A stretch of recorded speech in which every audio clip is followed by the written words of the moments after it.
everybody. Ken Plume here. Welcome to another edition of Force 5, where I have a wonderful guest on, and we're going to discuss their 5 favorite Star Wars action figures. Any size, any era, it's their choice. And for this episode, I have a very special guest, a broadcaster, a curator, a raconteur, various collectibles, has a wonderful channel on YouTube you should all check out with some amazing reviews. Mike Kaess, thank you for joining me on Force 5. Oh, it's me. I was expecting you to have a better person on. Yeah, well, I figured you said wonderful. You said here. All right. It felt wrong not to bring you in, even with the lead up to a guest that clearly hasn't shown up. It's very yeah. I guess I'll do it. Thank if I you. Must. Yeah. So thanks. I actually knew some of the words you said, so that was nice of you. That's good. Well, you know, in the years that we've all been stuck, I think is the best way to describe it. A lot of people's collections have grown. People have started collections. People are still waiting on pre-orders for 2020. And they're all showing up at once, thousands of things at once. Yep. But I certainly found that I did a deep dive into just trying to find channels on YouTube that just reviewed things, talked about things, finding personalities and criteria of people who, when they looked at things, were similar to how I would view collectibles I was looking for. And I was very happy to land on your channel as part of those journeys and really have enjoyed the reviews that you do. Oh, that's nice. So hearty endorsement to everyone to go deep dive into the channel. Because what I like is about your reviews is you're not positive about everything, but you're not negative about everything. And the one thing that you find when you deep dive into a lot of various fandoms, particularly when it comes to product reviews, is there's a lot of negativity out there. Yeah, I try it. Negativity sells right now. Like everyone wants to be super negative and stuff, but I don't want to swing the other way and be super positive, because I feel there's also toxic positivity where like everything can't be butterflies and rainbows all the time. But it's important to kind of take it all in stride, is what I see. Just for instance, this is not one of my 5, so I feel safe doing this. I just unboxed my Black Series Saw Gerrera. 5 seconds ago. Samesies. Oh, look at that! Look at that! We got the same figure. Is it Saws Gerreras? Saws Gerreras, all of them. And it's just kind of us fumbling around with them, and there's always some initial thing that kind of puts me off. Like for instance, the ratchet on his robot foot. Right. It's either too far up or too far back. I was having a hard time finding that perfect level. I've been finding that a lot with the recent figures, where there's weird. Like a really weird sweet spot that's in between the ratchet points. Yes, yeah. And it's that, and there's some other issues like recently they've had sort of a glossy sheen to them as opposed to more of a matte finish. And these are real issues, and it's important to point them out and say like, yeah, I really wish, if anyone from Hasbro is watching this is something that I would like it if you fixed. But then there's other people that are just like, oh, this is the worst thing ever. My entire childhood is just in the garbage right now because of this one thing. Shiny face. That shiny face ruins everything. Yeah, I just, take it in. It's a toy. When I was a kid collecting toys, I was lucky if what I had in my hand looked anything like what I was looking at on screen. And we were the off-model generation. Yeah, 100%. Like, just it wasn't even, you had the Star Wars figures from the 80s and even the 90s, because I didn't start collecting Star Wars toys until Power of the Force 2 in 1995. So my first Luke Skywalker was He-Man. Here's the big buff, open-chested, had this super long lightsaber, and everyone came with a gun. Even if they didn't use a gun, they came with a gun. Just you had to kind of squint and I see it. I guess that looks like Luke Skywalker. I guess R5D4 has a missile inside. Sure. Yes, he has. Yeah. He blew up on screen, right? It's the same thing. Yeah. And you go from that, where we kind of just took it with a grain of salt, like it's a toy, it's a kid's toy, whatever. And now, if one little thing is not completely screen accurate, it's garbage. It's the worst thing ever, and I hate it. And I just, you don't need to do that. You don't need to do that. We can just have a fun time. You can acknowledge that maybe it's got some issues, but like it's a toy. I am shocked by how quickly people absorbed to our generation and I'm slightly older than you. My generation's just the miracle of photoreal. Oh, it's nut. It was game changer. But how quickly people now are nitpicking photoreals. Like, you understand, these aren't just like dots and one's like 15 degrees askew and on the back of his head. Everything's in the right place. This is astonishing. Yeah, absolutely. Yeah. I mean, even 5 years ago on the line, I guess photoreal came out in 2018. So like anything pre-2018, if you had a decent looking face, you were gold. If your eyeballs you looked at so many boxes. Okay. You looked at so many. Yeah. Oh, that just side by side, and then you'd have the three others sitting beside that were like your backups. Yeah. It's a huge difference. In fact, I think it was the biggest change to the line Hasbro's done to put it on par with like bigger Star Wars or just bigger toy companies like SH Figuarts and stuff like that, where like maybe they don't have all the cool bells and whistles that some of those other figures do, but like these paint jobs, these faces are spot on. There's something with a figure making eye contact with you. Yeah. And it doesn't look like an artistic representation of eye contact. Exactly. And it's not even just the eyes. It's like the facial tones to make it look like they have a face. Like there's depth there. And when you look at that flat painting of just classic skin color on various figures and how varied it would be. Awful. Yeah. And then there was that weird time like 2016, 2017, where they weren't putting any paint on the faces except for like the eyes and maybe the lips. And it had like a weird kind of soft focus look to it. Like they went to the mall and they got a glamour shot done at the mall photography like a blowout. Place. They got blown out. Blowout. They got blown out. And just like, I guess that looks like them, but so it's the Oprah interview. We got the Oprah interview line. Exactly is what it was. So I'm looking forward to rebuying every one of those figures whenever Hasbro gets around to redoing them. I mean, thanks to them for the archive line of putting those out again.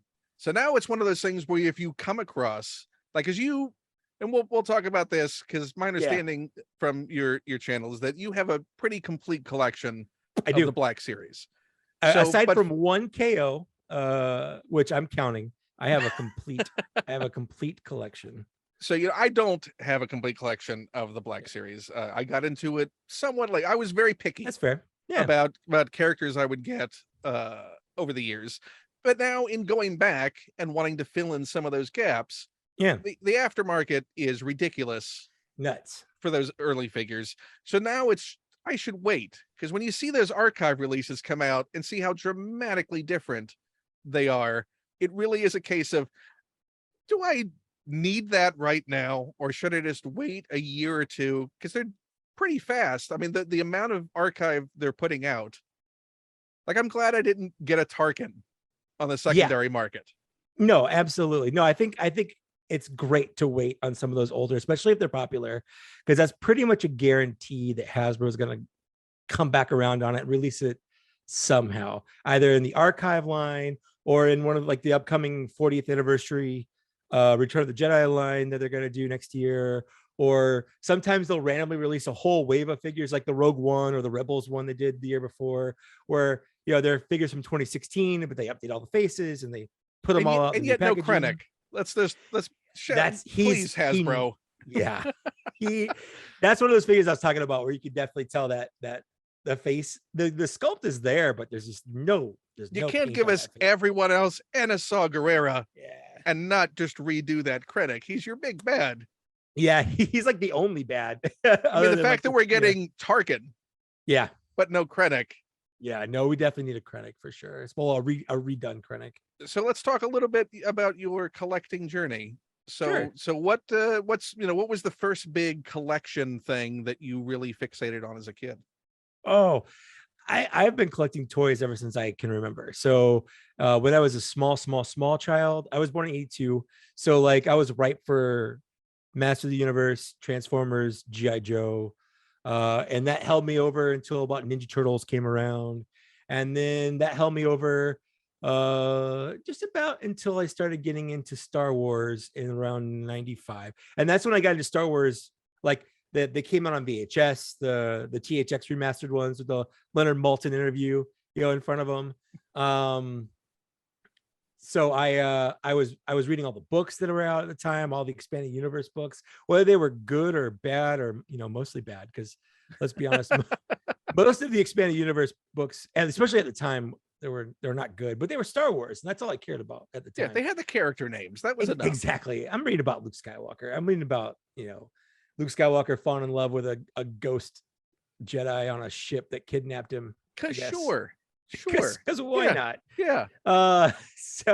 So I collected, and that put me into like high school. I was like doing that on the download. None of my friends can know that I'm buying toys, but I'm still buying toys. Like I had a job. I worked at a bagel shop standing on the corner with a sign.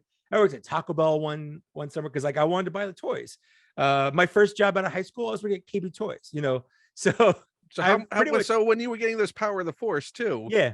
I mean, how deep were you into it? Were you? I was a completionist then as well. This is basically, I mean, the internet still wasn't what the internet is now. So as far as resources, you had those card backs. You had a checklist on the card back. Well, so my dad's always been a techie, so I didn't have the internet per se, but I did. Like there were some websites, like Steve Sansweet had a website that I could track, and there were like rebelscum.com, I think existed then.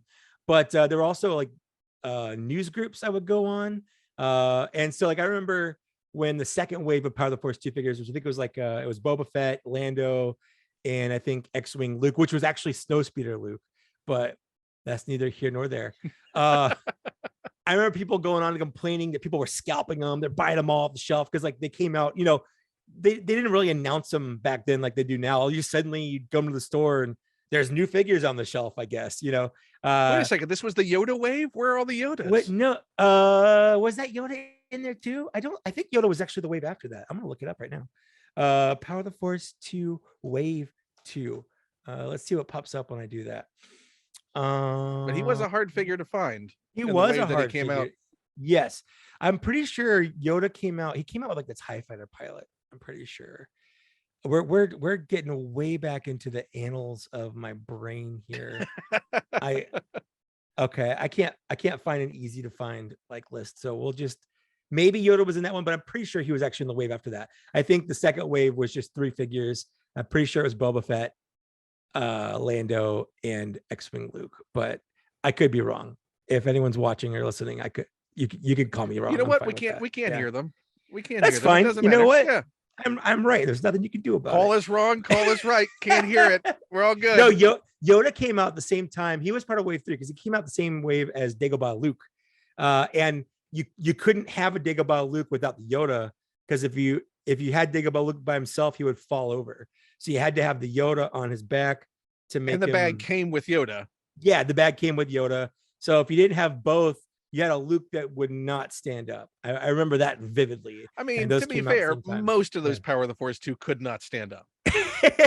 Hasbro loved to put them in weird poses and like 1 foot forward, 1 foot way back. Yeah. And yeah, it was kind of weird. They're all mid photograph.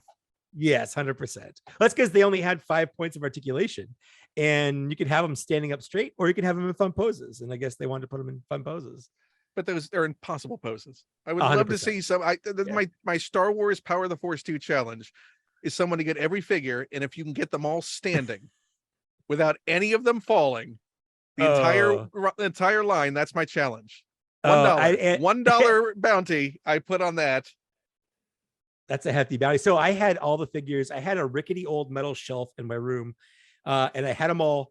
I would organize them by movie alphabetically.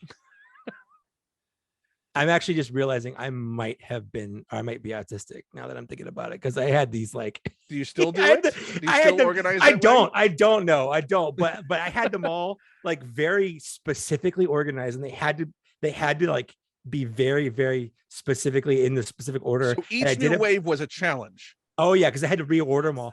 But shut up, Siri. But the shelf was so rickety that anyone walking by it, domino everything. And And I kind of secretly loved it because that just means that I would spend the next hour setting them all back up. And this time I might put them in alphabetical order by their last name, or, I don't know. Like I had a very specific order, but even then, kind of going back to my reviewing thing, is I would review these figures to myself as if I were talking to somebody. Like in my room, I would talk like I'm giving a lecture on, this is Luke Skywalker, this is what he appeared on Tatooine in A New Hope, things like. I was kind of a weird kid now that I think about it. Hasbro should really work on the paint on. I know, right? Yeah. We're gonna fix this card back. This is not X-Wing Luke. This is clearly Hoth Luke. On the back, it says that Luke is 1.65 meters, when in reality, he's 1.68 meters tall. Here, let me find the documentation. Yeah.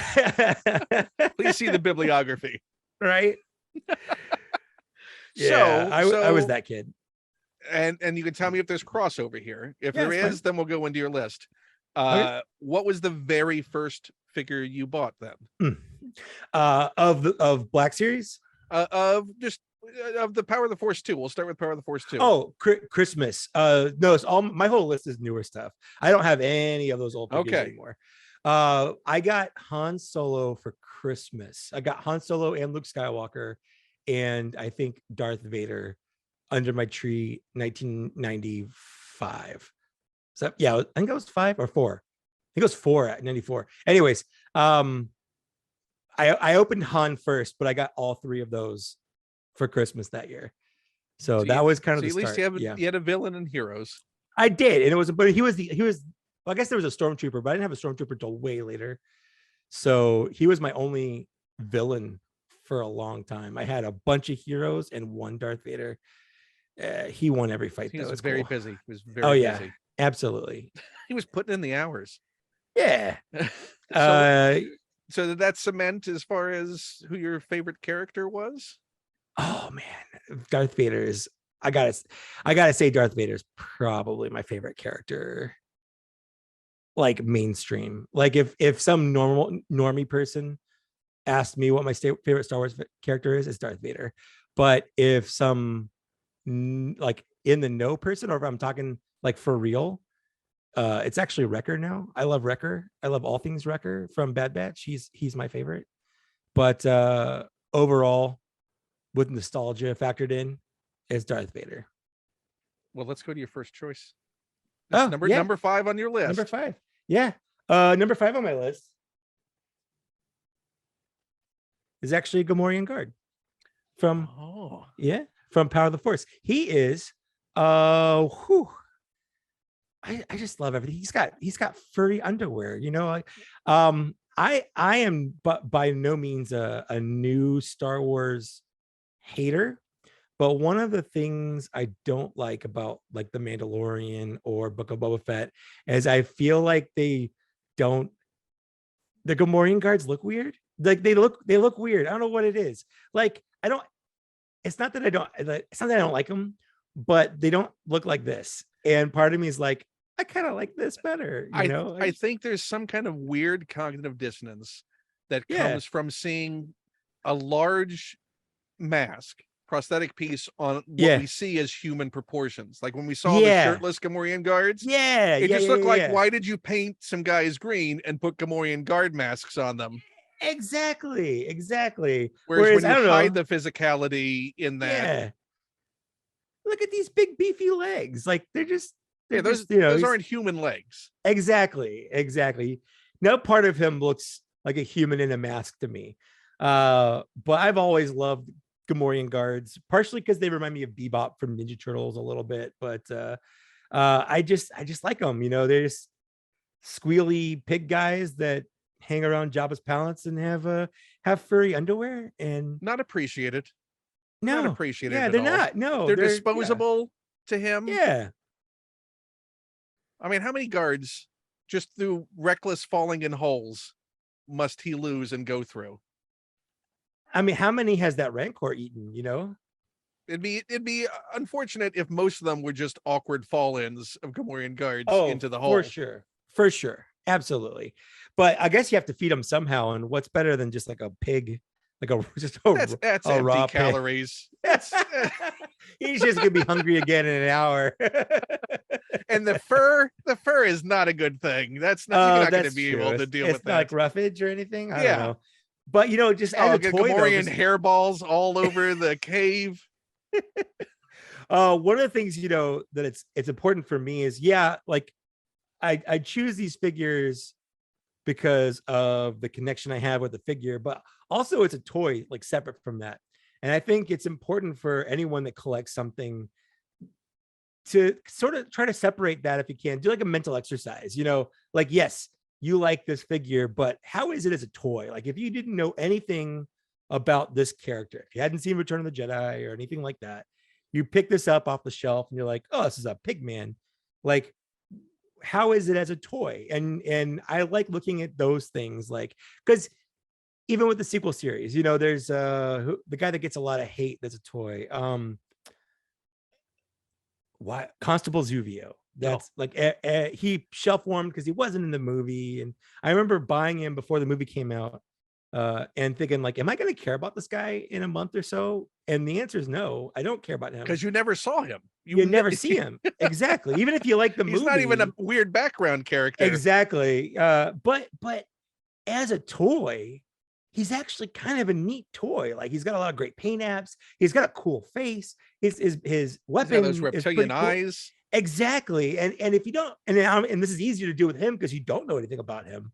But you know, my first instinct was, oh, I hate this because I don't have any attachment to it whatsoever from seeing him on the screen. But I just don't think that should preclude any toy from being appreciated as a toy. I've got tons of things, especially as a kid, where I would buy things where I didn't have any attachment to them. I bought my first Ninja Turtle without seeing the cartoon. I saw these turtles on pegs and I'm like, that guy's got my name, it's Michael right there. And so that was my first Ninja Turtle, you know? So I think it's important to kind of, sure, you can have that attachment, but also, what if you just appreciated it for kind of the art form that it is? You know, this is a good toy. It's a good toy. I mean, he's right back there. You can see him right there. Yeah, you can see him. He's right there. Yeah. I just bought a second one from Star Wars Celebration that I haven't opened yet, but I wanted to kind of flank my Jabba the Hutt. Well, that was I just got that one from a friend who went to Celebration because I hadn't been able to find him. So they must have he was hard to find at Celebration this year. The Dork Side Toys booth did, and it was interesting because you know, I buy a lot of stuff from them because I like to support the smaller, you know, like I'm not giving Amazon any more money than I really could possibly not give them. But Dork Side, I try to buy a lot from because it's a smaller toy dealer, whatever. So I'm in line, I'm there buying it. I met Robo, who, you know, we kind of float in the same circles, like we kind of know the same toy reviewers and stuff. But we've never actually interacted, but he was working the booth and that was fun to talk to him. For folks that don't know, the Fwoosh is his the channel. Fwoosh, yeah, sorry, yeah.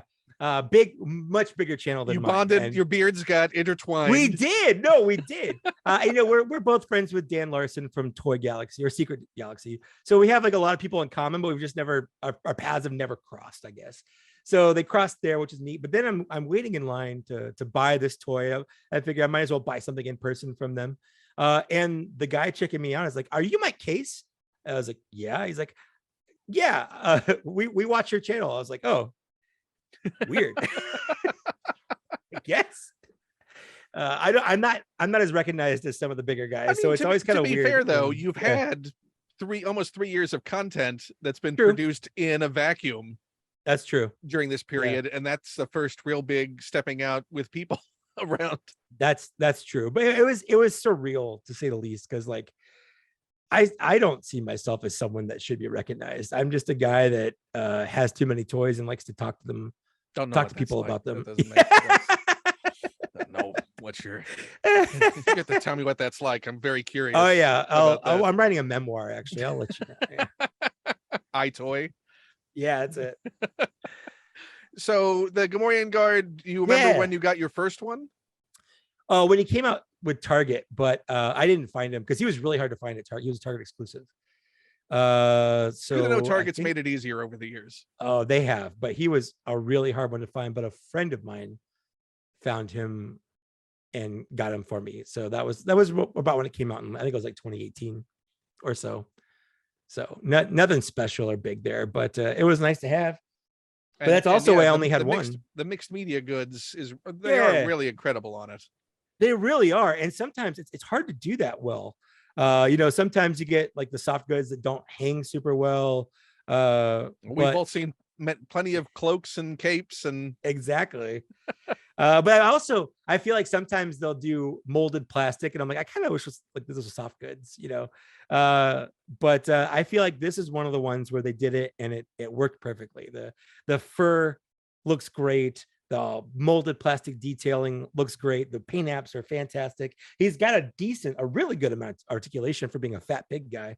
Not that I'm body shaming a Gamorrean guard, but like, let's be honest. But he wears it well. He's flexible. That's right. He's no one. I would not be caught dead walking around in this. Like he's just wearing a. No, there's a confidence there that you have to appreciate. Exactly. And then the original one from Power of the Force got turned into a Friar Tuck, which is a fun fact, I guess, for people that don't know. If you ever got a Robin Hood, Prince of Thieves, Friar Tuck, that's a Gamorrean guard. Yeah, and you can play in your formerly Ewok Village playset. That's right. Oh, Kenner, right. It's almost like the writing was on the wall. Right. Talk about a weird time where they were putting, like, that's not a kid's movie, but they're like, let's make some kids' toys for it. Why not? Yeah. Oh, why not? Kids, what are they gonna know? Robin Hood, Kevin Costner, Waterworld figures. It's just good. Yeah. That sheriff looks fun. Yeah. It's a different time. Different time. So you're number 4. Yeah. I was actually having a hard time deciding what my number 4 was. So is it difficult for you to rank these? 100%, because usually my favorite figure is whatever the most recent figure I got is. Like, do I figure out what's important to me? Is it a character I like? Is it a mixture of how good the toy is versus how well I like the figure? Because I have a bunch of hot toys as well. It's like, do I make this whole list hot toys because they're more expensive and better detailed, or do I have more of a, I'm not a hot toys completionist, I'm a Black Series completionist. And the great thing is this is your personal choice. This is how and you could have mixed and matched. So I kind of did it a little bit. I kind of mixed and matched a little bit. So my next one is my favorite character that we talked about earlier. So I have the Black Series Wrecker here, and I really appreciate this figure a whole lot. He's not perfect. I wish he had fisty hands, because that's like a thing he does where he puts his hands together. If he was a Marvel Legends, he would have come with 100% he would have, but he's not. But I love the bulkiness. The face is just absolutely bonkers. I mean, for my money, I think it's easily one of the top sculpts they've ever done. Agreed. I love the character, but even if I didn't love the character, I don't think Hasbro has really made any kind of like trooper that has hit this level of like, wow, that looks like a trooper. I don't know if it's because the canvas is a little bit bigger, so they can get a little more like the weathering details, or I don't know, but I just love this figure to death. There aren't a lot of bulky troop characters in Star Wars. I mean, that's why the stormtroopers and clone troopers are so interchangeable, and they can just redeco them into infinity. Yep. You don't see a lot of body range. Yeah, no. And we got the big guy right here, which is weird because he's a clone, but he's a messed up clone, so it's okay that he's bigger than the other guys. But I love everything about this figure. He is my favorite of the Bad Batch, both as a toy and as a character. So when they do the hot toys, are you getting it? Oh my God, no, I can't. I can't, because I can't. You've said this before, though. I've seen your channel. You've said this about hot toys before. And listen, I know as well. You look at it, and then you think about it, and then you look at those pictures some more, and then you think about it. Well, the problem with a group like this, it's like I call it the Ninja Turtle problem. Like, you can't buy one Ninja Turtle. If you get one, you have to get all 4, right? I can't get just one Bad Batch member. If I get Wrecker, I have to get Hunter. I have to get Echo. I have to get Crosshair. I have to get Tech or Teak if we're going by the, which means you have to get Omega. which yeah, so I have to, and then where does it stop? Like it's just gonna keep And then expanding. you need to get both versions of Crosshair. Exactly. I'm gonna the Imperial version and the Bad Batch version, or the answer to that question is yes. All well, so my answer right now, as of right now, is I'm okay not having any of them. I'm trying to save Hot Toys for just those really special pieces. So my Hot Toys collection is limited, and there is one in this list. So I don't want to give too much away because that's going to be a thing. So what are your three favorite aspects of that Wrecker? First is his face, but not just how well they did it with like the one kind of whited out eye, but the expression on his face is like the half kind of cocked smile about it. I love the range of movement that like his torso has. You can get a lot of I could put on a whole symposium on posing action figures and how subtle waist movements can change the demeanor between standing at attention and cock tip being kind of leaning against the wall, or just foot placement, or just foot placement. The angle of the foot is exactly. So he has a lot of options there, and I really love the ease in which you can make him just look however you want. But I'll share my favorite example of just posing is just how much joy is there in this Akbar. There you go. I mean, that is a happy Akbar. Super happy, especially because that open mouth. Yeah, I mean, so good. Yeah, this is him debut night, big show, singing it, giving it his all. I'm assuming he's doing Fiddler. This is throw some roses, some bouquets at this Akbar. That's a curtain closing. But then is stance. Everything about stance. I mean, are you a big poser when it comes to your shelves, or do you a static stance? Just in terms of space, I'm static. But I love, especially because when I do reviews, I like to do photography and mix some photography in there. And that's when I like to do the poses. I like to mess around. One of my favorite things to do is to get serious characters in like sexy poses. Where they're like on the ground, kind of like, whatever, like paint me like one of your French girls kind of thing. Like, I think that's a lot of fun to do because it's something you'd never see that character ever do in real life. So like, why not? I go for goofy. My poses tend towards just like here's a waving Jawa. I also have a running gag with putting like porgs in the backgrounds of my figures, or I think one of my more popular ones was when I was reviewing the heavy Mandalorian Paz Vizsla. I put another Mandalorian head on a little porg and had him like in the background. People are like Mando porg, it's just it's kind of fun to just do little things like that. Also, why hasn't Hasbro Pulse just released like a box of porgs? Just like they had 15, a little 2-pack, 20 porgs in there, just a whole box full of loose porgs. I think I have about 15 now because they stick them in the Disney packs, the Disneyland packs. So everyone I've got a bunch of those. They had a couple in the holiday packs. So between all those, I probably have about 10 or 15 now. But you're right. They should just have just a big old pack of porgs. Yeah, just toss them all over your shelves, just everywhere. Yeah. They're just infesting your shelves. Yeah. So one of the things I did on my honeymoon, my wife and I went to Ireland, and she surprised me with a trip to Skellig Michael, where they filmed Occ 2, and that island is absolutely covered in puffins, which is why there are porgs in the first place, which are digital replacements for the puffins, because they are everywhere. Like you had to worry about stepping on them because they don't move because they're not afraid of people. So exactly like porgs. Exactly. But they're also a very protected species, so you get in trouble if you do. I love that as a story element where they're just like, well, I guess we have porgs in this movie now. Yeah. That's a It thing, was I a guess. necessity. Yeah. It was a necessity because it was easier to do that than it was to remove them because there were so many. I love that was probably a meeting, a 100% very it was. intense Yeah. meeting It of was what are Ryan we going to Johnson, do about the Kathleen puffins? Kennedy. Yeah. Do we have money in the budget for the puffins? What's our puffin budget?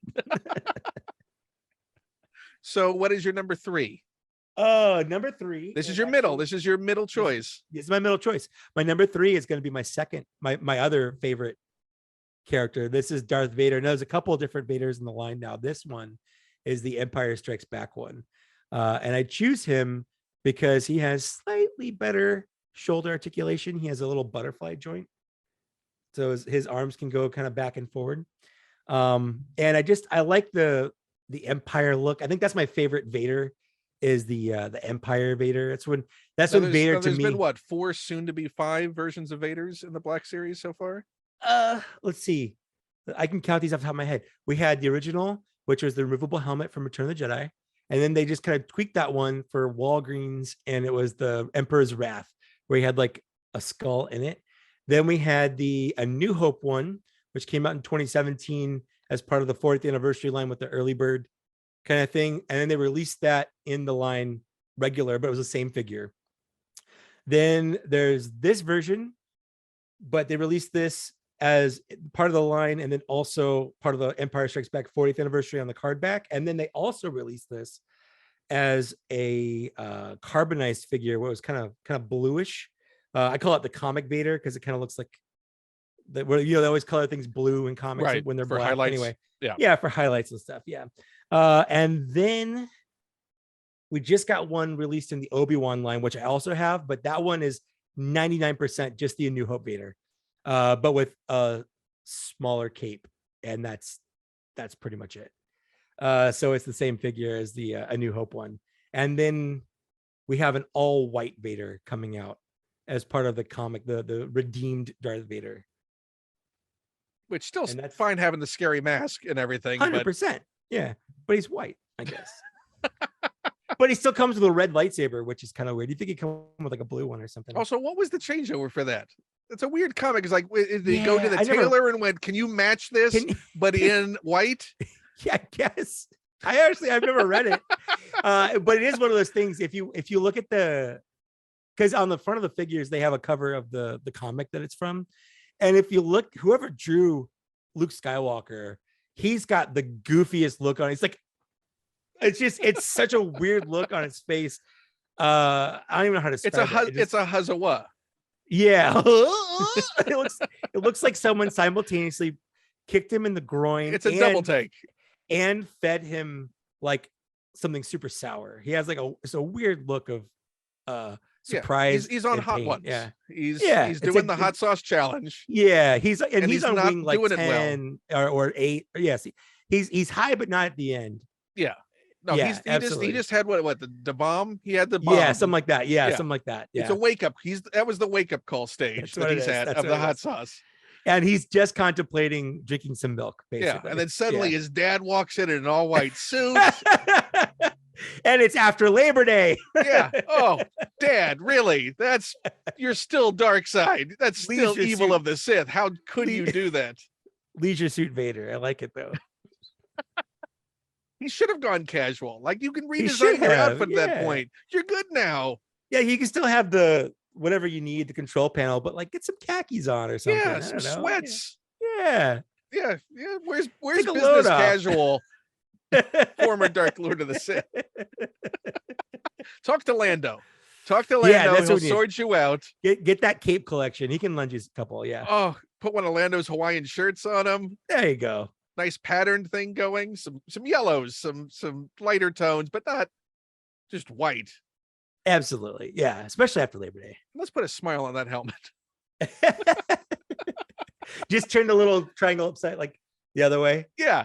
Flip it around. So it looks like he's yeah, we also made your theme in a major key. We fixed everything. It's all good now. So what made that one for you of all the Vaders? It's my favorite. Yeah, it's my favorite Vader of all of them. Just in terms of I mean, there's not a lot of differences. A lot of people will just look at a Vader and be like, "Yeah, it's Darth Vader," but I think it's the mostly the Return of the Jedi look. I mean, it's yeah, got the cloth underneath the shoulder piece, so yes, it yeah. achieved that look. I like because the control panel on the chest is different. I like this one a little bit better, but really it comes down to his articulation. Like as a toy, I think this one is a better toy than the other ones. The Return of the Jedi one is hands down the worst Vader of all of them. His proportions are weird. His cape's way too big, and however they sculpted the helmet, he just looks like a sad kind of puppy dog. He's just like, like it's just I don't know. Like you just look at his eyes and you're like, oh, he is sad. I He's just just want to hug thinking him. about Luke. He's been thinking He's about just Luke since yeah, Empire. That's why he's got that's a right. sad face. He's a sad guy. Do you think he has So mood masks? Do you think he changes the mouth I depending on his mood? I hope so. I really do. I feel like that would help him communicate with his underlings, so they can know. Like Darth What's Mojis? Yeah, exactly. It's like, Like oh, what he's mood is having a Vader good in? day. Yeah. What mood is Vader in? Oh, he's a happy face. Oh, that's good. Why does he have an eggplant right now? That's weird. Yeah. Just- Oh, Vader. Vader, You making don't need Vane feel awkward. you don't need to do that. Krennic's here to see you, please. HR. This is an official visit. Oh.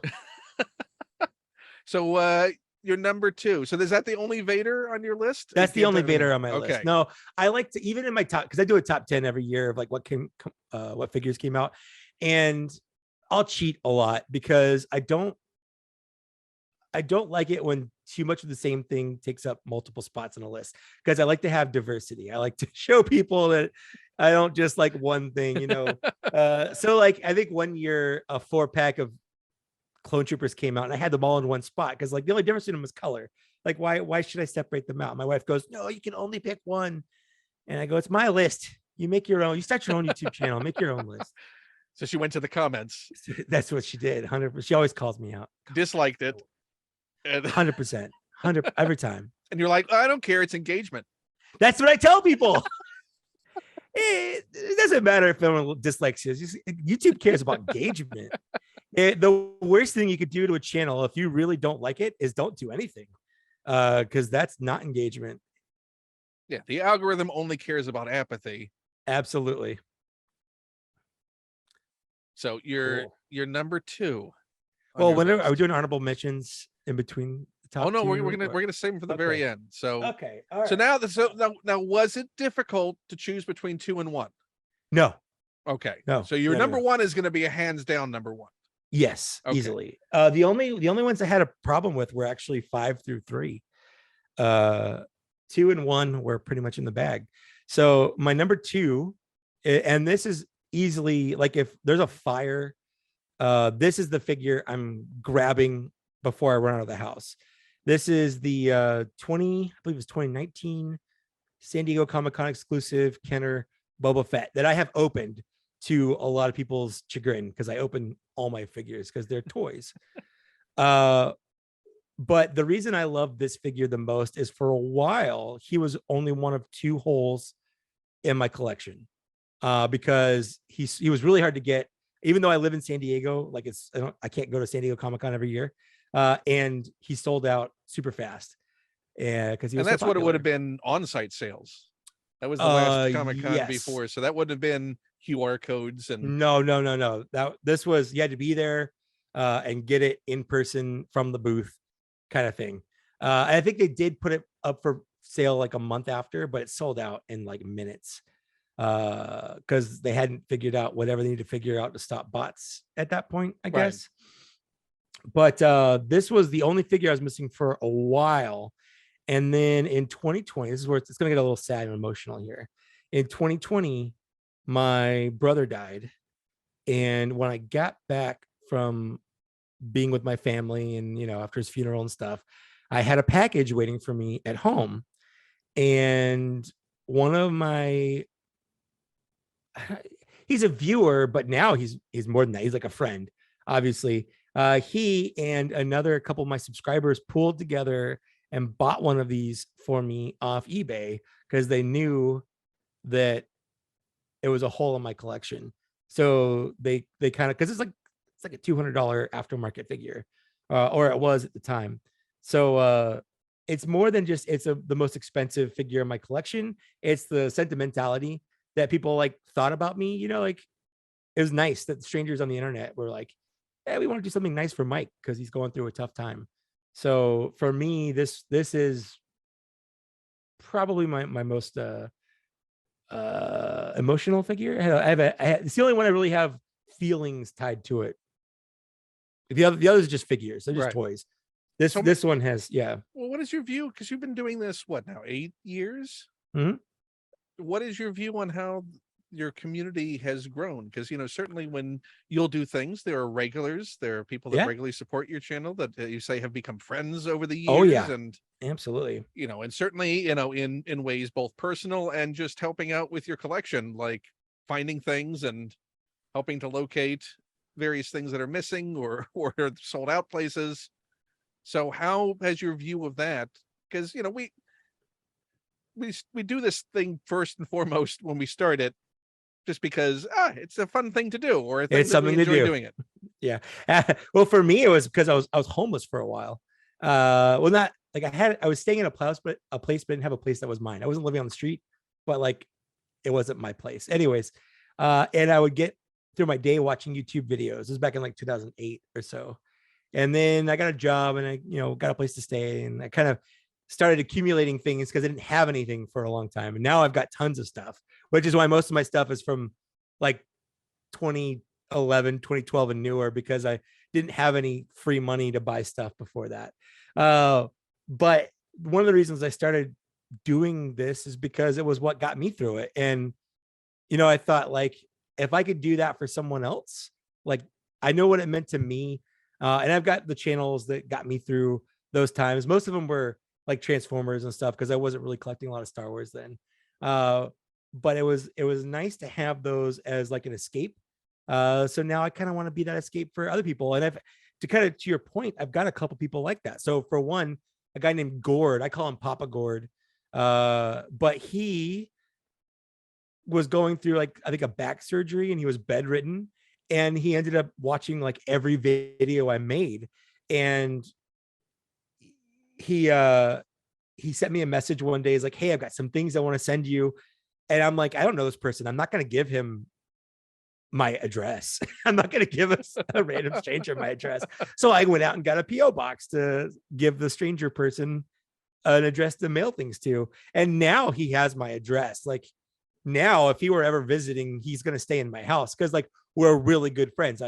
And he started a channel to kind of do the same thing I did, as kind of an outlet and kind of give back to other people who might need that as something to watch and escapism. So like, I kind of helped him start his channel by giving him that inspiration to kind of start that, and there's a couple other stories of people that have told me, like, "Oh, I started a YouTube channel because I watched your YouTube channel." And I have the same people that I did for mine. Like, Glenn Webb was a huge inspiration for me, and he did a lot of uh Marvel Legends reviews and things like that. I loved every video he did.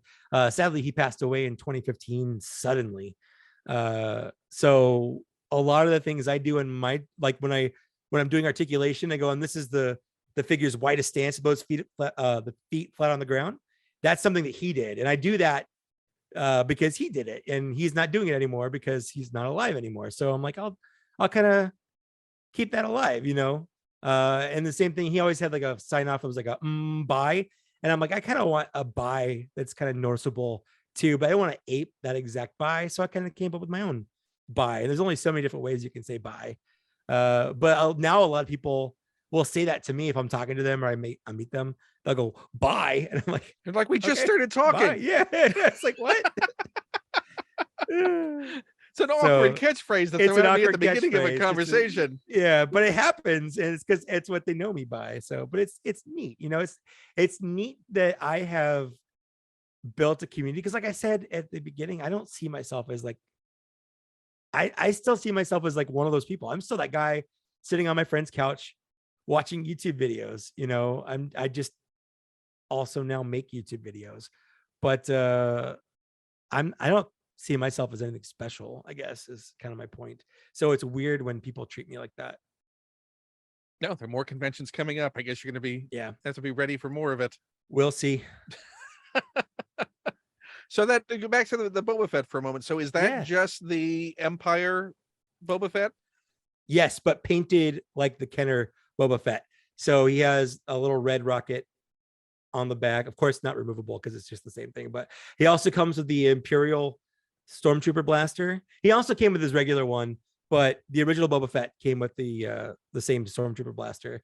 But the colors are just more affinitive towards the original Boba Fett from Kenner. And this is actually the first one they did. Since then, they've done a couple different Kenner homage repaints, and I have all of those because as a Obi-Wan, and they did Jawa, Obi-Wan, they've done Zuckuss and Forlom, but they switched the names on the packages because they did to be accurate to the Kenner era. Exactly.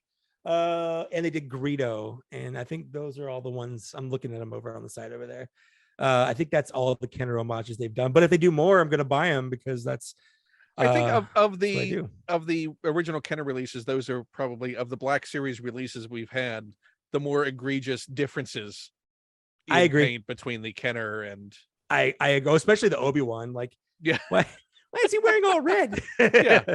Did they watch the movie? Couldn't he have like just lighter colored robes on the inside and just leave the cape as the red? Because he should have been all beige. Really, right. They could, I guess, they could do a Ponda Baba, a walrus man, because he was wearing some funky clothes as well. Oh yeah, well, he's what, the all blue suit for Walrus Man? Yeah. Yeah, he didn't look anything like he did in the movie. All the proportions are really weird on the new version. Yeah, that released. The new version is just the body reuse that they did was a little small for Ponda Baba. So it looks like he's wearing like a Party City mask. Yes, it does. Especially next to Everson, he has a weird two stance with him. Yeah, it's an odd contrast. I'll just say. He looks fine sitting at the bar because I bought the Cantina Showdown version because I wanted the one with the flippers also. So now and this is good. So you're not a Mitten boxer. So nope, you're not buying two of every. Oh God, no! My wife would kill me. So have you always been a take out of the box person? Yeah, and I have nothing against people that don't take them out, but for me, I just don't see the point in buying a toy and not really experiencing it. I guess, like, you can look at it all you want, but in the end of the day, you're just holding a box. And the figure is in the box. So I guess transitively you're holding it, but you're not really touching the figure. You don't know what it feels like. You don't know how it moves.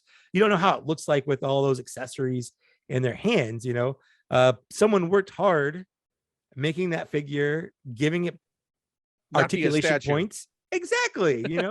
So for me, I need to open it. I need to feel it. I have a couple of figures that I haven't opened, mostly the credit collection, because I have all those figures, and I think the packaging is kind of part of that. The look of the packaging is part of the display. So those I have as a wall decoration, but everything else I have opened. Even when it's just a re-release on. Because obviously they've done like the Qui-Gon was updated in its. But he had a new head, so yeah, it wasn't even just photo real. They actually had to sculpt a whole new. You opened that up.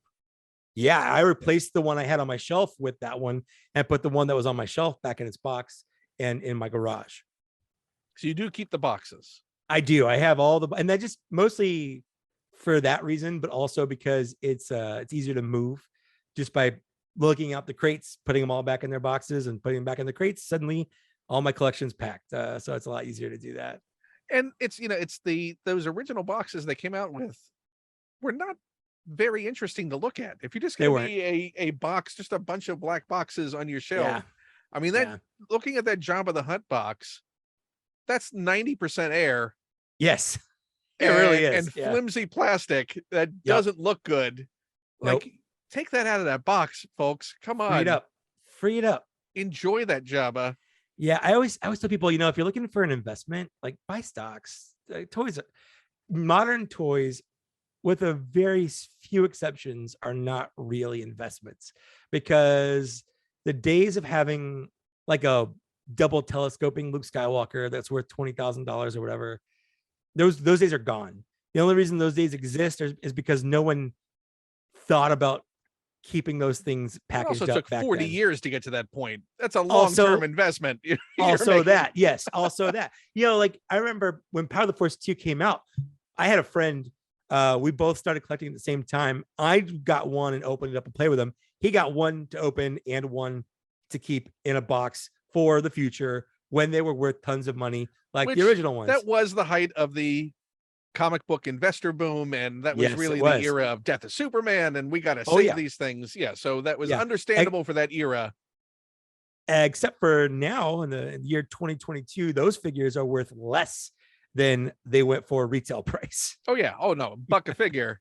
because so many people saved them, or they made so many that didn't get sold, or whatever. They're basically not hard. I can go to any comic shop in the mall, in any mall around here. There's a chain of comic shops, and they all have tons of original Power of the Force figures that I can have a whole weight. Like I could recollect, I could start my whole collection over again if I wanted to, and spend about the same price as buying a whole wave of Right. figures. And you never know what's going to be the character that is the rare, or the one that people Exactly. will want in 10 years, or Exactly. you know. And certainly the archive series has undercut a lot of the Yeah. prices of those, when you're looking at, well, which one looks better? Do you want the ugly looking one that doesn't have as good a paint, or do you want this Which is nice kind of looking the point. one? It's kind of the point, though, is Hasbro's looking at those, you know, aftermarket sales and seeing what figures are popular and thinking like, we can get on that, you know, like why let these guys make all the money on our figures? Like we can just release more if people are buying them, you know. Yeah. If there's that much demand, let's just release them again. And Why I'm is that all going for for that. $250? Well, here's one for 25. With a better face, you know. Yeah, exactly. Yeah. I mean, the night and day, when they, without even finishing the releases, did that with the Rebels characters. It's like, you know what? We're just gonna start this over again. Let's get a do-over right away. And we they know all you just look way bought. better. Oh, I mean, it's night and day difference on that. I think the first one I saw was the Ahsoka re-release on that, and compared to that original Ahsoka release, you would never choose. Oh, not purposefully. One. Yeah. That's like no, we have Ahsoka at home kind of thing. And then that's the Ahsoka we got from Wish. You're right. Yeah, it's Wish Ahsoka. So what is your number one choice? And this is, you said far and away, there was no competition. So you remember when I said I like to cheat, right? Right. This is technically two.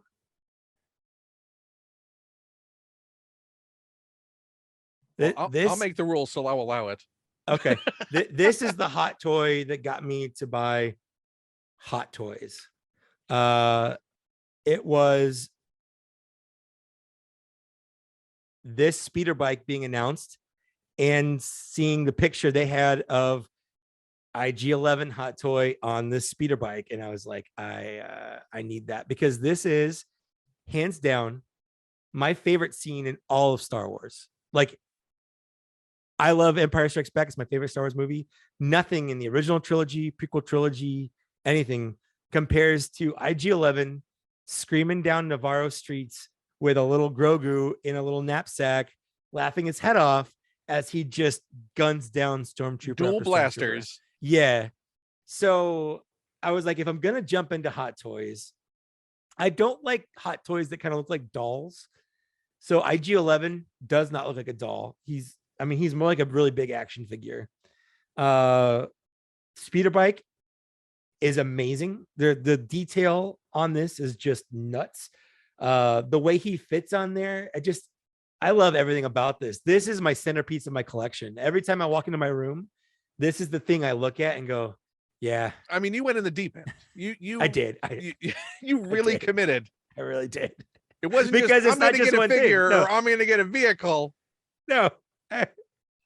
And I was on my couch in the fetal position, And you know, it was like May 2020. So it's pretty much, it was like we're like into the pandemic, you know. And I'm just like, I'm sitting there and Lily goes, what's wrong? And I'm like, I want to buy a hot toy, but I told myself I'd never buy a hot toy. And she goes, okay, let me see it. And I showed it to her. And the picture was just the speeder bike and biker scout. And she's like, Mike, that's $450. I'm like, I know, but it's so big and it's so cool and it looks so good. And she goes, well, is it just that? And I go, But wait, there's more. well, well, if I wanted it, I also want to get an IG-11 to put him on there. And he's like another $250, you know. So it's but in my defense, we had just gotten stimulus money and neither of us were missing work because both of our works were paying us to stay at home. So like we were not hard up for money. So it was literally just extra money. The time to do it. Exactly. So I decided to stimulate the economy.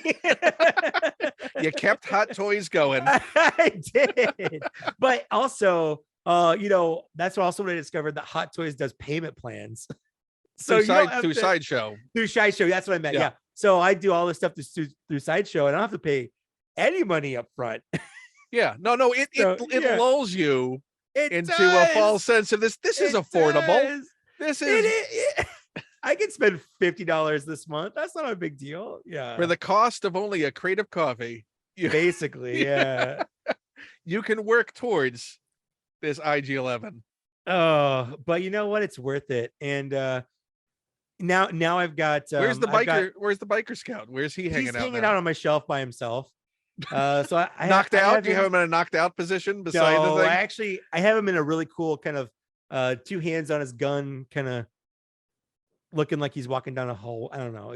He's got a cool pose. But now I have Ahsoka. I've got the season 7 Darth Maul.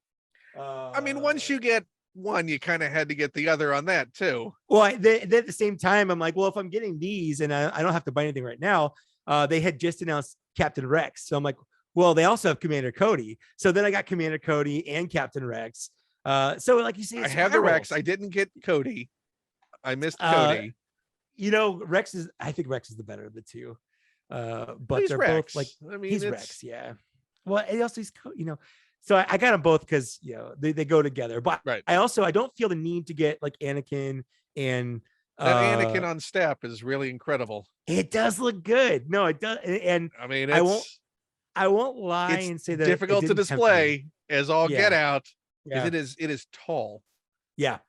The stick that step's on, and the step is already massively tall, and then putting him on top of it, you're like, where am I gonna put this? What am I gonna do? I saw it at Star Wars Celebration. They had like, you know, the whole display there. So then it was tempting. The Obi-Wan when it comes out, and so I'm not doing any of that. I've got Ahsoka and I've got Darth Maul just because I like that season 7 Siege of Mandalore was phenomenal, and I'm like, okay, I want that on my shelf. So I like to pick little moments, you know. So now I have this IG-11 speeder bike moment. I've got Rex and Cody hanging out.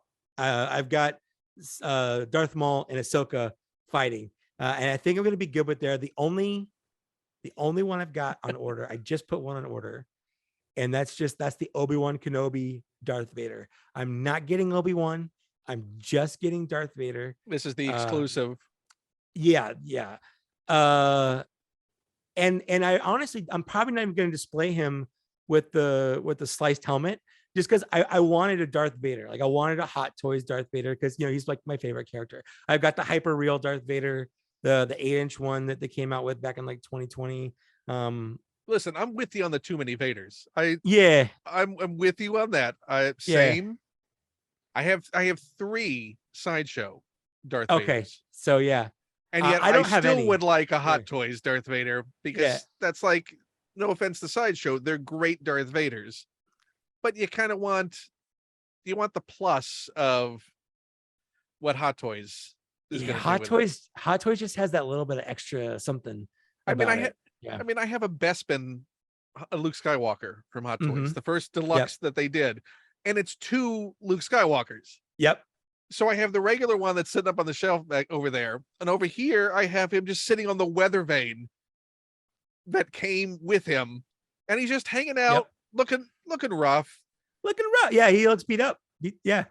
But I never thought 2 Lukes. When are you get 2 Hot Toys Lukes? Who does that? Who does You that to did. a collector? But who does that to a collector? Who Yeah. releases going, it's not going to be swappable outfits or heads. No. We'll just give you 2 Lukes. They did the same thing with Boba Fett, didn't it? With you got the Tython, the robed one, and then one with the his the re-armored armor thing. Or yeah, like you couldn't just make swappable parts. You couldn't just give him like a this could be like a 20-minute video on. that tells me how to reclothe him. Yeah, it is a big deal though, because I did get I got the season 1 Beskar Mando for Christmas back in 2020, and I was watching videos on him, and there was a video on like how to remove the under suit to make him look less pudgy, or they try to make him look filled out, bulky. Right. Yeah. Because I did like the look, but like it's a whole process of having to get fraught process as well. Yeah. You're like, am I going to tear this thing? Is this? Yeah, I'm not going to do it. I'll be okay. I'll be okay with it. You don't to break something on a hot toy is I broke one thing. I had Commander Cody holding his helmet, and I bumped him. Helmet fell off, and his little antenna snapped right off at the top. This was like maybe a month after I got him. So I messaged Sideshow. I was like, hey, listen, like, I know you don't normally do this, but like it broke. Is there anything you can do? So they actually did send me just that little replacement piece. Oh, that's brilliant. Free of charge, like just mailed it out. They're like, we don't ever do this, but like we have this. So here it is. And I was like, this is the best. And now how secure is it now? What did you learn? So that one's actually still in the box. Saving. I'm like, and my wife's like, why don't you swap it out? I'm like, what if it breaks? I mean, you are in an earthquake zone. I am. That's a real issue here for sure. Yeah. I mean, you never know what's going to happen, what's going to topple. That's true. Do you take precautions as far as free displays on where you put things or how you put things, with the idea of minimizing what can topple? Absolutely not. I should, but I really don't. I don't even, you're supposed to like, anchor your shelves to the wall and stuff like that. I don't even do that. So I've related this before to folks, never on this show, but I will say, so there's a big shelf that's behind me. I think rotate up a little bit, like that shelf that's right there, that's loaded with hot toys and such, and like the idol from Raiders of the Lost Ark, ton of stuff up there, right? So I was on a phone call with someone. Come to find out, I didn't know this, one side of the shelf wasn't anchored properly into the stud. I thought it was, and it was a tidal wave of figures, and it was like, I swear there was one point where it was a solid wall from the shelf to the floor in the process of falling. And I was very calm about it. I didn't panic. I was sort of like, I was surprised how zen I was about it. And then it was going through, and it only came off one side. The entire shelf didn't come down. So there were a couple of pieces on the far side that were like hanging on. Mm-hmm. So then it was the process of taking those down calmly and sorting through the pile to see if anything was destroyed irreparably. So shout out to Hot Toys and Sideshow because none of those pieces in that fall were damaged. Awesome. But the only thing was broken was the tail off a Mighty Mouse statue was the only thing that was broken in that fall. So I don't know if they just form some kind of shield around each other as they all fell as one, and they're not heavy. I mean, that's the other thing about Hot Toys and Sideshow, those 6-scale pieces, they're not heavy. It's deceptive how light they feel when you're like, because you're used to statues being in that range. Yep. But to hold one of those for the price, it feels very, Very delicate. That was my first thought when the first one I got was Cody, and I picked him up. I'm like, oh, this is light. It was just, I thought there'd be more substance to this. Yeah. It's kind of like when you go to a restaurant and you're like getting your meal back and you're like, this bag feels super light. Yeah. Did you fit my fries? Yeah, did you forget the fried rice? Is that Yeah. in here? This doesn't feel. I'm obviously a bad judge of it. But yeah, it's. So I hope you never have that moment of watching the cascade. Well, I mean, I've had a couple of we've had a couple of little tremors. In fact, I did a YouTube short / TikTok when we had one morning, and I went in and kind of cataloged all the figures on the ground. Thankfully, so I try to position the figures with lightsabers in ways where they won't land lightsaber first, because I've lost a couple of Black Series lightsabers from shelf dives, and I'm pretty sure everything else after that, I don't think anything would really break if they fell. Like, I've got carpet, nothing super high. And they're not super delicate pieces outside of those lightsabers. And the lightsabers are the big one. Hasbro Pulse, why aren't you selling replacement lightsabers? That was the first question I asked Eric when I went to Star Wars Celebration. I was like, dude, I've got like 5 Obi-Wan lightsabers that have snap tilts. Like, when are you going to give me a lightsaber pack? Just. Yeah. I mean, the pegs are all the same. It's all exactly. And the answer was no. Actually, no, he did. He said that's something that they've been working on getting out. He didn't say definitively they would get them out. He said they were working on it or talking about it. But he knows that there is a demand for that. Yeah. Well, fingers crossed. Right. Before there are more issues. That and just like some Jedi cloak. Like, give me a pack of Jedi cloaks and some lightsabers for like $25, $30. I don't even care. Go back old school Kenner when we used to just have like a bumper pack of accessories. Exactly. Give us some display things. Give us like crates, Star Wars crates that we can just have like a knee up on. Exactly. Let's build those dioramas out. Make some money, Hasbro. Jeez. Already. They have that little crate that came with Maz Kanata, and they were releasing it with the I think it's the her treasure chest, right? Her yeah. But they're doing the Halloween figures. There's a clone trooper, and he comes with that chest as well. It has a little ghost Jabba painted on it. It looks pretty cool. Actually, that may be one of my favorite things coming out this year. Is these stupid little Halloween figures. Do you think we'll see just on a tangent, because it took me forever to finally track one down, is why I bring up.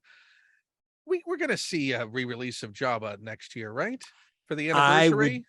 I would be very surprised if it's been long enough since that original Black Series release that surely there must be. Yeah, he was a 2014 release, so it's been almost 10 years since they've made one. And the throne itself never made it to standard retail. That was a convention exclusive, right? That was San Diego Comic-Con exclusive. Yeah. And for a while that was also the only way to get Salacious Crumb, until they did that little creature pack for the Galaxy's Edge that has one in there.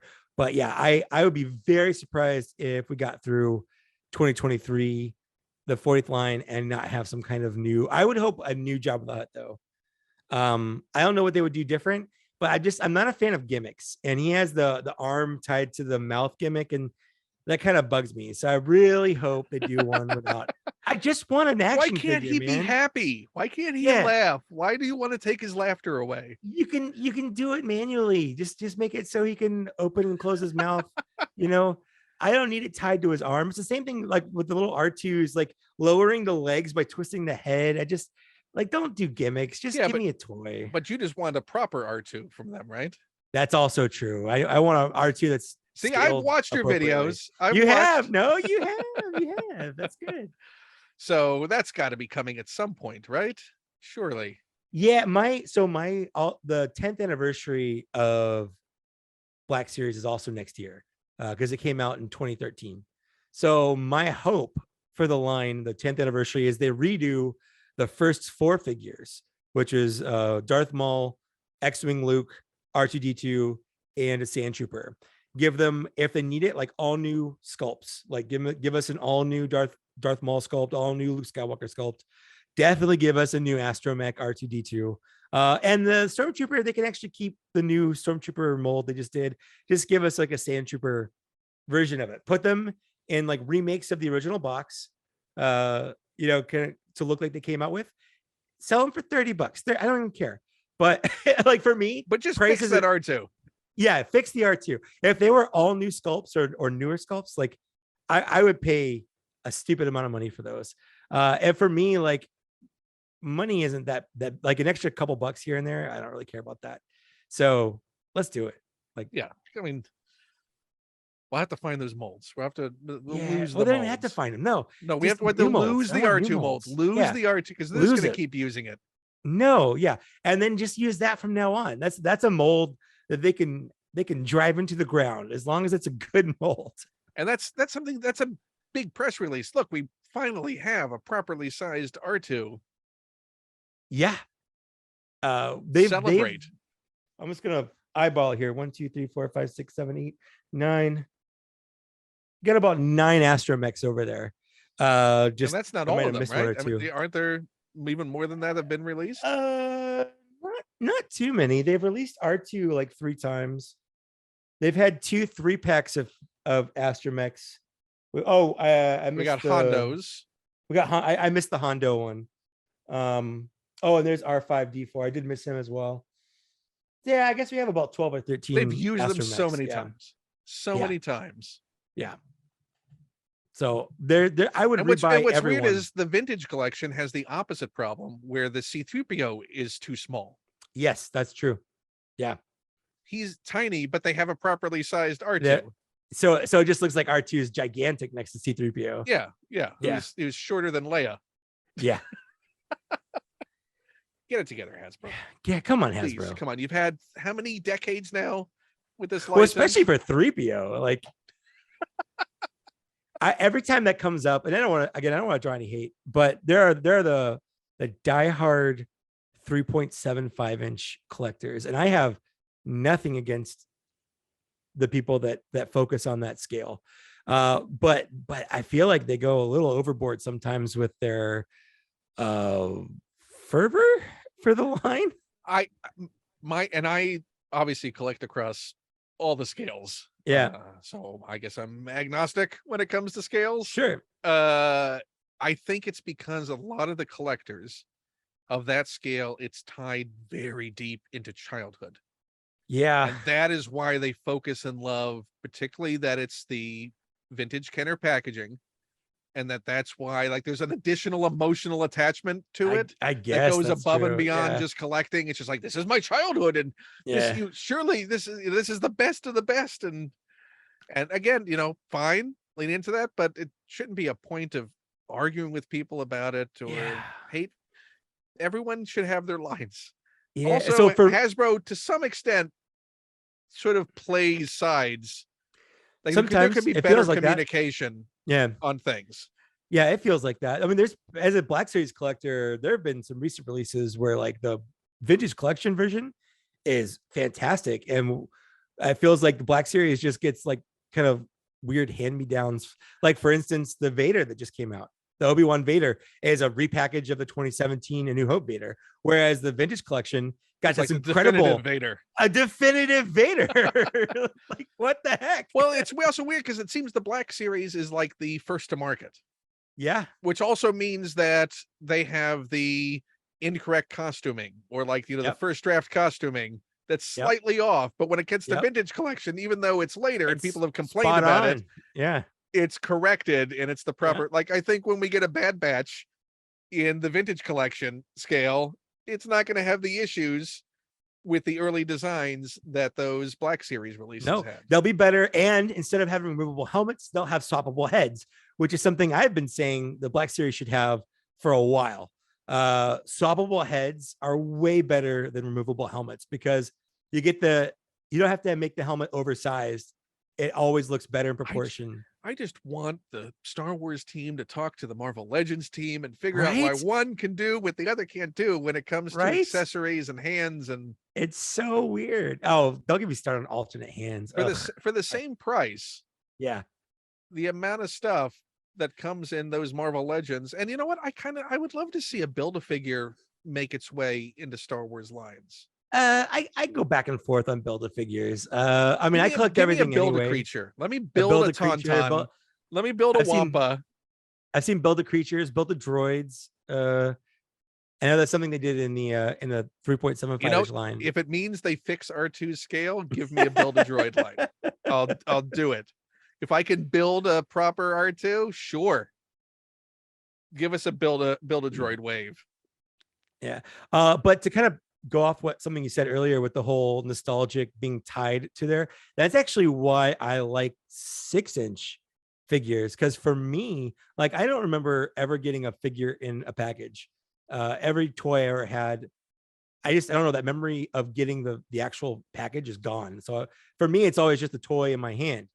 And now, being, a 40-year-old man, picking up a 3.75 inch figure, I'm like, this feels so small. It makes me feel old because it makes me remember that I'm a lot older than I was when I first held this. But when I pick up a 6-inch Boba Fett, this feels in my 40-year-old hand the same that regular Boba Fett felt in my 4-year-old, 5-6-year-old hand or whatever. So that's why I prefer the 6-inch scale, because it has that same hand feel, if that makes sense. Oh, it does. No, and I certainly and you're not the only one who has said that. As far as I think that's Robo's big Oh, thing is it? as well for Black Series Oh, as well. That I actually hadn't heard him say that. I try not to watch a lot of other people that do Star Wars reviews, so I'll watch some of his stuff. But I don't, especially if I haven't reviewed a figure yet, like, I won't watch other people's reviews because I don't want it to taint my opinion of it. And no matter how right. much you don't think it will, like, it always does. So I always feel bad when, like, because I'll get people like, "Hey, did you watch my Star Wars review?" I'm like, I haven't gotten to it yet, because, like, I don't know. I don't. You're like, bye. Yeah. I don't want to tell them I'm not going to watch it, but because, like, I know for them, it's like a big deal or whatever. But I also I don't know. I don't watch other people's reviews just as a point of. Well, now you know that you two can bond over the big hand, little hand theory Oh, of Black Series next collecting. time I talk to Robo, I'll bring that up. I'll try to bring out my Southern accent, because I was born in North Carolina, and that's a little bit like his accent. What part of North Carolina are you from? I was born in South Carolina, and then I moved to North Carolina, Winston-Salem. But I was born western part of the state. Yeah, I was born in Florence, South Carolina, and then central part of the state to the western part of North Carolina. Yeah, Mountains. And now I'm in California. So the weather's a little different, you're a little not different. winters. Oh yeah, no seasons whatsoever. Do you miss winters? No, not really. If I want to experience a winter, I can drive an hour north to the mountains, and that's true. I could do whatever I want, but it's nice having that choice. Just tourists. It is. It is. It is. No, it's great. I can experience it when I want to, and I don't have to if I don't want to. So outside of your 5, before you get to your honorary mentions, sure. If you had the choice and you could ask Hasbro to make any Black Series figure, or any or Hot Toys to ask any figure, what is the one thing you absolutely want made that hasn't been made? So in the Clone Wars, there's a character who's a Jedi, who's a bad guy, named Pong Krell. He was I'm assuming you probably know, but maybe if someone watching this doesn't know, he was like the Jedi leader that took over for Anakin Skywalker. He took over the 501st for a little bit, like a little 4-episode arc, and it's probably one of the better arcs of the show. Like, before season 7 came out, I think it was the best arc for me of the show, where it kind of showed the difference between someone that treated the clones like people and treated them like disposable commodities. And it turned out he was kind of a bad guy anyway. But I just really like his design. He's the same species as Dexter Jetster from episode 2, a little big forearm Yeah. alien dude. Let's see if I can pull a Dexter so people can have a. Oh yeah. There you go. There we go.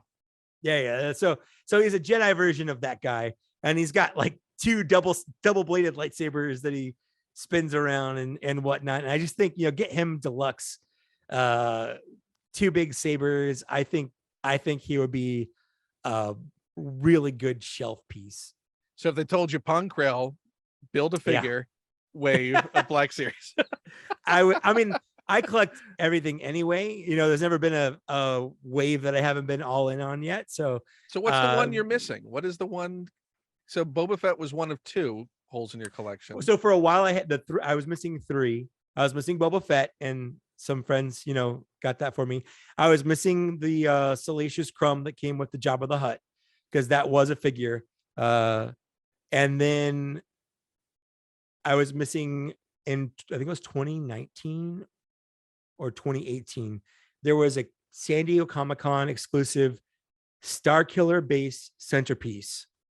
And it was the same centerpiece that released Mass, where they had Rey on a kind of a little rock outcropping with snow holding a lightsaber up. But the Comic-Con centerpiece exclusive also came with an actual Black Series figure, and it was an unmasked Kylo Ren that had like a big scar down his side, because it was when he got cut, right, or whatever, and he had snow deco on him, and that was the only way to get that specific deco on that specific figure, was by buying this $100 centerpiece. Oh, and I just couldn't drop that much money on a slightly different Kylo Ren. So I always, that was like my big thing is, it's the only figure I'm missing. And then one day someone sent me a message saying AliExpress has that figure KO for $5. So I was like sold. So I have him. He's honestly perfect. If I didn't tell you that he came from AliExpress, you would not know. The painting on him is amazing. The only issue is he doesn't come with a lightsaber. So I used one of the other 20 Kylo Ren lightsabers I've gotten from being a completionist and buying 20 different Kylo Rens. So I just gave him one of the lightsabers from one of those minifigures, and he looks fantastic on the shelf. He really is a great figure. But I'm glad I didn't spend $100 on him. So what's he like in the aftermarket? Is he impossible to honestly, find? I think part of it's impossible to find because a lot of people don't even know he exists. Right. Is the problem. I know on Hasbro's official eBay page, they were selling that set for retail cost, $90. And I almost dropped the money to get him officially just to have it. I was like, screw it. I'm just going to do it. And that was when someone was like, no, don't do that. Buy the KO. But I think, and for anyone who doesn't know, can you tell people what KO means? Oh, a knockoff. It's a 100%, I don't know how they did it so well, but the paint on it looks great. It's a 1-for-1 knockoff. And if you didn't know it was a knockoff, you'd never know. And you're not getting rid of it anyway. It's just I'm never gonna resell it. It's just so that I have a complete collection. And for that figure, I'm just not gonna spend that much money on a figure like that. Right. But it's not a unique character. It's just a version of it. Exactly. It's a slightly different, unique version of a character I have many of. So even if I never got that, I still kind of consider it mostly a complete collection. Just that one little variation I was missing. And now I'm counting it that I have it because, like I said, you never know. And do you have the Jabba throne that came from San Diego?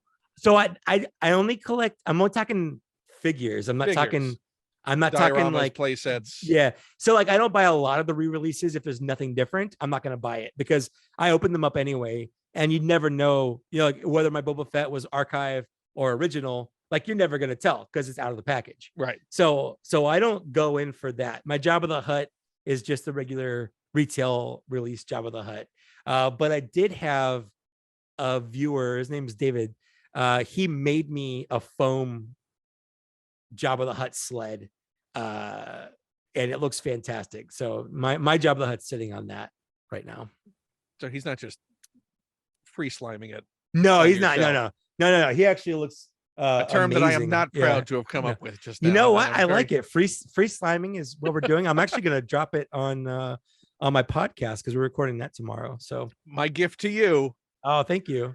Jabba's free sliming it. Jabba's free slime. So what are your honorable mentions? Oh, I have one. And it's just because it's such an obscure character.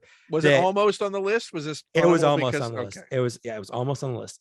And just because I do like him, this is Jackson, and he's just one of those things on my shelf that kind of makes me smile every time I look at him, just because he's so ridiculous. Like he's a character from the comics in the late 70s, early 80s. I don't remember. I think he was in issue 1 of the comic. So a lot of people are like, oh, it's just a knockoff of Bucky O'Hare. It's not. Okay. But Jackson, he's a space bunny. He's like a green space bunny guy in a spacesuit. And it's just so ridiculous. I love it. How do you not love a giant alien bunny guy? He's mostly a Luke Skywalker figure, or 2 different Luke Skywalker figures. He's Tatooine Luke from the waist down, and he's X-Wing Luke from the waist up in the arms. And they just gave him some fun little shoulder pieces and a unique head. And he's great. And he's just so happy to be there. Exactly. As soon as they made him, I was like, are you kidding me? I was shocked when I saw the announcement. I was like, yeah. Good. Heck yeah.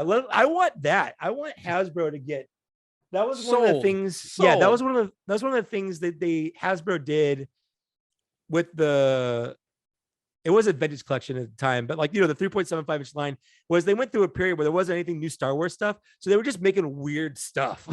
They were just coming out with some really out of left field. Well, anyone who's seen my TikToks or anything, you've seen my exploration of the weirdness of. Yeah. When the early 2000s were the mining of frames. Yes, exactly. Who can you spot in the background that we can give? Does he have a name? Well, he has a name now. He has one now. Exactly. And it is a character. Can we get a screen grab? If we can get a screen grab to slap on a package, it's a character. Yeah. And and then when they started mining the deleted scenes, and then so I'll share one of my mentions for this week of things that I've acquired recently. Speaking of that, because I love finding these things. This is from 2006, the Saga collection. This is 3.75, but this is Major Bren Derlin. Perfect. And this is from Empire Strikes Back, played by John Ratzenberger. Yep. Who folks will know from Cheers. Yep. And they said, well, you got what? A Cliff figure. We got a Cliff Clavin. Yeah. Here in their Star Wars action figure collection. He was in a scene for a half second. Why not? He interacted with Leia, not his voice. Yeah, he did. You're right. No. Clearly dubbed. Yeah. By some actor, filmed in London, because he's in Superman 2. He's also Superman. He's in Superman. He's one of the missile techs. Yeah. Yep. So clearly getting a lot of work in his gap year over in London. Yep. But Major Bren Derlin is an action figure that people could pick up in the 2000s, not in the Black Series. No. Why isn't he in the Black Series? Oh, that's what I'm saying. The problem we're having right now with the Black Series, and to an extent vintage collection, but mostly Black Series, is there's new stuff. And one of the reasons they could do that is there wasn't new stuff. They could go back and they had that time to go through and make really obscure characters. So now, we've got this year, we've got Andor coming out. We had Obi-Wan coming out. And those 2 properties are going to take up a chunk of the waves that they also have to weave in stuff from the movies that we already have. And they still haven't got major characters in the show. Here, I'm wanting a Pong Krell, a guy from 4 episodes of a cartoon that most Star Wars fans haven't watched. That's almost 15 years ago. Exactly. Exactly. And we still haven't gotten some major characters from the original trilogy or prequel trilogy, and the line's almost 10 years old. And people are complaining, we keep getting repaints this and re-release of that. I mean, you're just now getting first season Mando Grief Karga. Exactly. I do feel like I wish we had more of a break in between stuff so that Hasbro could go back and give us some of this older, obscure I stuff. wonder how much of it is just based on the economics of the time. Yeah. And where the toy industry was. The fact that you had Toys R Us, you had KB, you had all these outlets out there that could support the line. So there was a much higher volume of figures available then at retail, that they had the liberty to do so much more fresh tooling of molds and characters that you see through the reuse they have to do now. Yeah. They simply don't have the ability to do one-off characters that they can't reuse a good portion of for a bunch of different characters. Yeah, I definitely think that has a lot to play with it. But if you go back and look at a lot of the classic toy lines, I'm actually just now kind of realizing this as I've been watching a lot of classic like vintage G.I. Joe reviews, and even going through like the original figures that came out in 1983. A lot of those figures were reuses of the same. It's like the same wave, and 3 of the figures have the same chest, the same legs, the same arms. So it's not like it's a.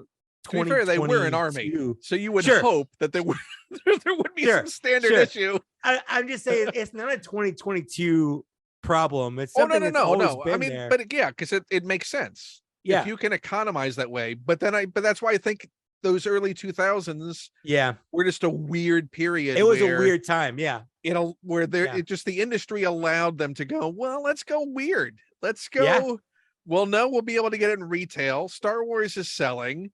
We got fresh movies out. It's zeitgeisty again. Let's just mine it for all it's worth. Let's put out 17 vehicles.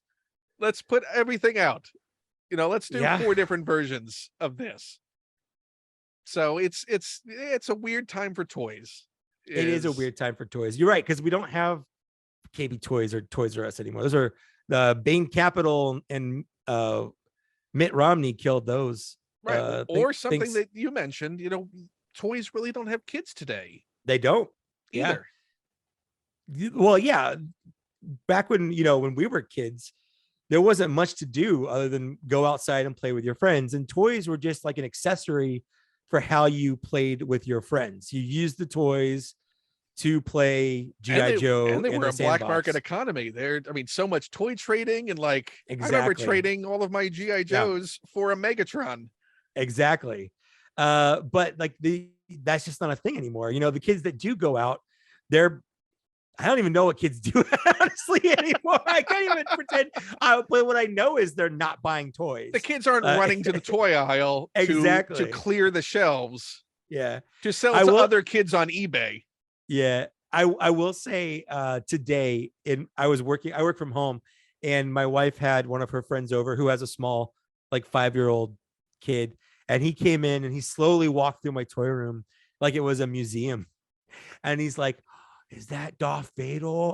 Things like that. I was like, yeah, that's Darth Vader. So I won't say that it's not like they don't appreciate it, but it doesn't have the same draw or pull that it had back. Well, I think it's 80s. Like anything when it comes to even just pop culture. If they're not introduced to it, if it's not just what you think of as like a thing to, and it's not what their friends are talking about, if the first stop is video games, just because that's the culture today, that's fine. Things advance, things change. Then they're not going to be kids who play with toys as kids. That's true. There'll be kids who play video games as kids, they talk about Fortnite and Among Us and what's sus and not sus. And it'll just be middle-aged folks arguing about, what's better, a scale, is it 6-inch or is it 3/4 inch? And how can they get rid of plastic packaging? And how am I going to see things? And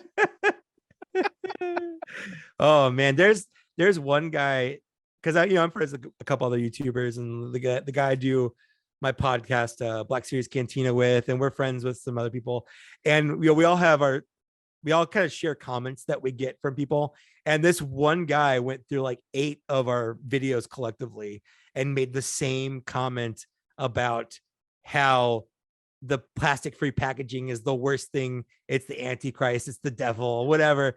Yeah, you'd act like, it literally killed his dog or something like that. at It a was certain sad. point, there's got to be just relax. Just Yeah, it's exactly. just they're just toys. Just They're just relax. yeah. Remember what you were. Just, Remember if you want to really recapture your childhood. Remember when they were just toys. they were Just just toys. Yeah. you Yeah. burying them in the sand, Oh man, I freezing took them. every one of mine in the bathtub. Like, not even a question. Yeah. If it was bath time, like my mom would let me choose like 4 toys to bring with me Oh, in the I bathtub. was Yeah. just watching a Yeah. video yesterday, where someone was taking apart and is Steve at Hasbro, and he was showing how the Kenner superpowers figures Oh work yeah. with their Mhm. action features, when they're swing. And here they are with metal parts inside. Yep. Those, I remember spending summers in the little wading pool with those superpowers figures. Adult Yep. me's going, that's gonna rust. That's Why gonna are you rust. doing Oh that? yeah. You're gonna That like vac metal Brainiac, you shouldn't that's be gonna playing rub so right rough off. with that thing. Absolutely. Don't you know it's gonna be worth money in 20, 30, And you keep 40 taking years? that cape on and off, that little plastic ring is going to break and you're not going to be able to use that anymore. You We don't didn't know how know to any play better with back then, but toys, we kid. also yeah, you're playing with it wrong. Don't you know you're supposed to keep it on a shelf and never touch it unless you pull it down and Yeah. take a picture of it? Yeah. Don't you understand? This is not a good time. You're not doing this right. No, toy photography is basically how people my age play with toys. That's how we get away with like playing with toys. Yeah. Is figuring out a we scene. replace playing with posing. Yes, exactly. Look what I've done. Look at Oh, it's a really cool pose he's in. Yeah. Yeah, it's like it's doing a puzzle. It's really like Exactly. doing a puzzle. Yep. We finally got it just right. Look, the lighting is good. Oh, it looks so good. Oh, And then what? And then what? yeah, And I then it gotta sits turn there. I gotta turn these lights off. It's not gonna look as cool now. I mean, Oh, this sand pit, this pit of carcoon replica that I made is not something that's sustainable. What am I gonna that do with reminds. this? So back in, I think it was like 2018 or 2019, another viewer sent me this huge diorama that looks like the outside of the cantina, and it had sand and it was like foam everywhere and wood. It had working lights, and it took up a whole shelf. And I had, like Luke's land speeder on there and some stormtroopers. It looked really great. But it did not survive me moving from my last place to my new place. I opened it up and the whole thing was just crushed. And I felt so bad that this guy worked so hard on making this diorama for me. And now he's like, where'd you put the new diorama? I was like, I don't know how to tell you this, man, but Sandstorm. It's a yeah. The Death Star kind of found Tatooine, I guess. Yeah, it was a crate attack. Yeah. It was a terrible loss. It's a horrible loss. I felt still so talk bad about it to this day. Yeah. Well, I'll share one more thing. Well, 2 more quick things. Sure. Again, because this fits into the weird. What were they thinking? This is again from that Saga collection. Yep. 3 3/4 scale. So, what can you spot as far as the cognitive dissonance of the packaging? What this figure is? Oh, and the title of this figure is "The Escape from Mos Eisley." Luke Skywalker. Okay. Well, he's got the poncho and the hat on, which he never obviously wore in the movie, but can you recognize that? Is that? I mean, it's like a basket with the lightsabers in it. Yeah. Like the Where was there a basket with lightsabers in the movie? In Obi-Wan's hut. So he comes with Obi-Wan's Jedi hamper. I guess, yeah. That he pulls and it has Obi-Wan's lightsabers molded into it. Oh, so it's like removable. Yeah, what Anakin's lightsaber is. Okay. Inside the thing, you really can't see it too well with the lighting. Is the training ball. Okay. Which I guess is a thing that Obi-Wan decided to bring with him when they were leaving the hut. Like, I got to take this. No. Because I'm going to be training you. I need to take my little training ball. I guess that wasn't something Han just had hanging out on the Falcon. I guess. Which also implies that I guess in the rush of stuff that he took with him post-purge, he ran with a training ball in his pocket. I guess, yeah, as important to take with you. just in But case you need it. but you got a Jedi hamper with this figure. So kudos to Hasbro for someone going, I mean, they're going to need it for their displays at some point. So That's if we can exactly what they work it thought. in, Yeah. That's that world building. what are we going to put it with? Yeah. Let's put it with deleted scene Luke. Yeah. The wormy Luke, if you will. Yeah. What's that? Are you fighting? That's when he was looking up at the sky to see the Tantive. Hey, Biggs. Yeah. Hey, Biggs. Oh my God. The best thing to ever happen to Star Wars was Marcia Lucas deleting editing all of that. Editing. Editing. The best thing to happen to yeah. Star Wars was a solid edit. Yes. Which honestly is the best thing that happens to any film. It's true.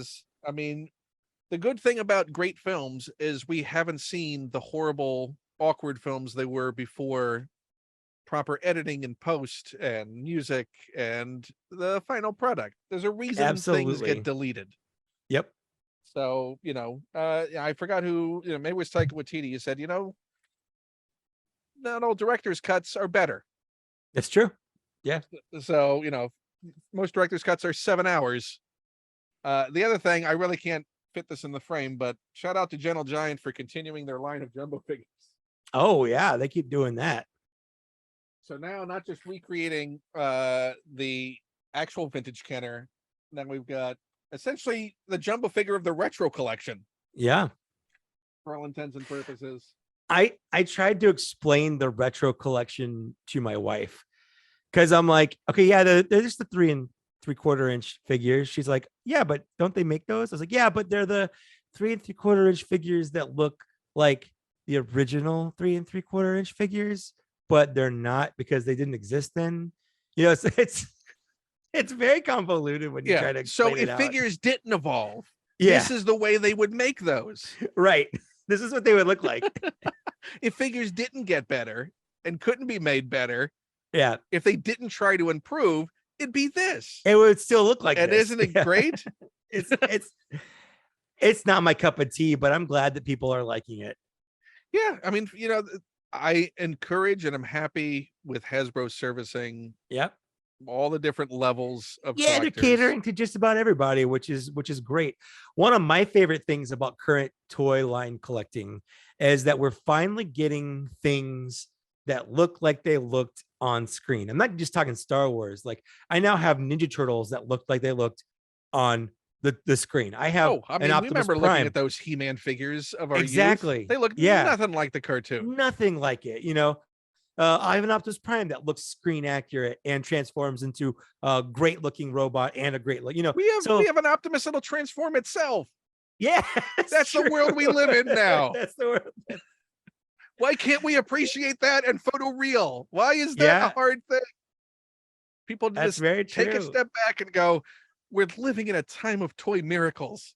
We are literally in like a golden age of toys, and people have these weird rose-colored glasses for what toys were like when they were kids, and and it really wasn't the toys themselves that's that feeling. It was you playing with your friends with those toys.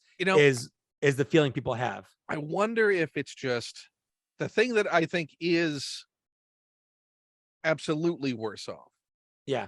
Is the fact that there aren't toy stores. There isn't the ability. And I think people are maybe some folks are placing that loss and letting that color other things about where the toy industry is. Because I think that is a genuine loss for the toy industry, for consumers, the ability to walk down an aisle and see a full aisle of toys, and then walk down the next aisle and see a full aisle of toys, and the next aisle and see a full aisle of toys.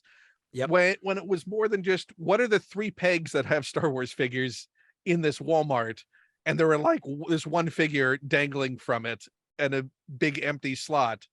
It's so sad to see that. But what in the dying throes of Toys R Us here back in, was it like 2017 or so?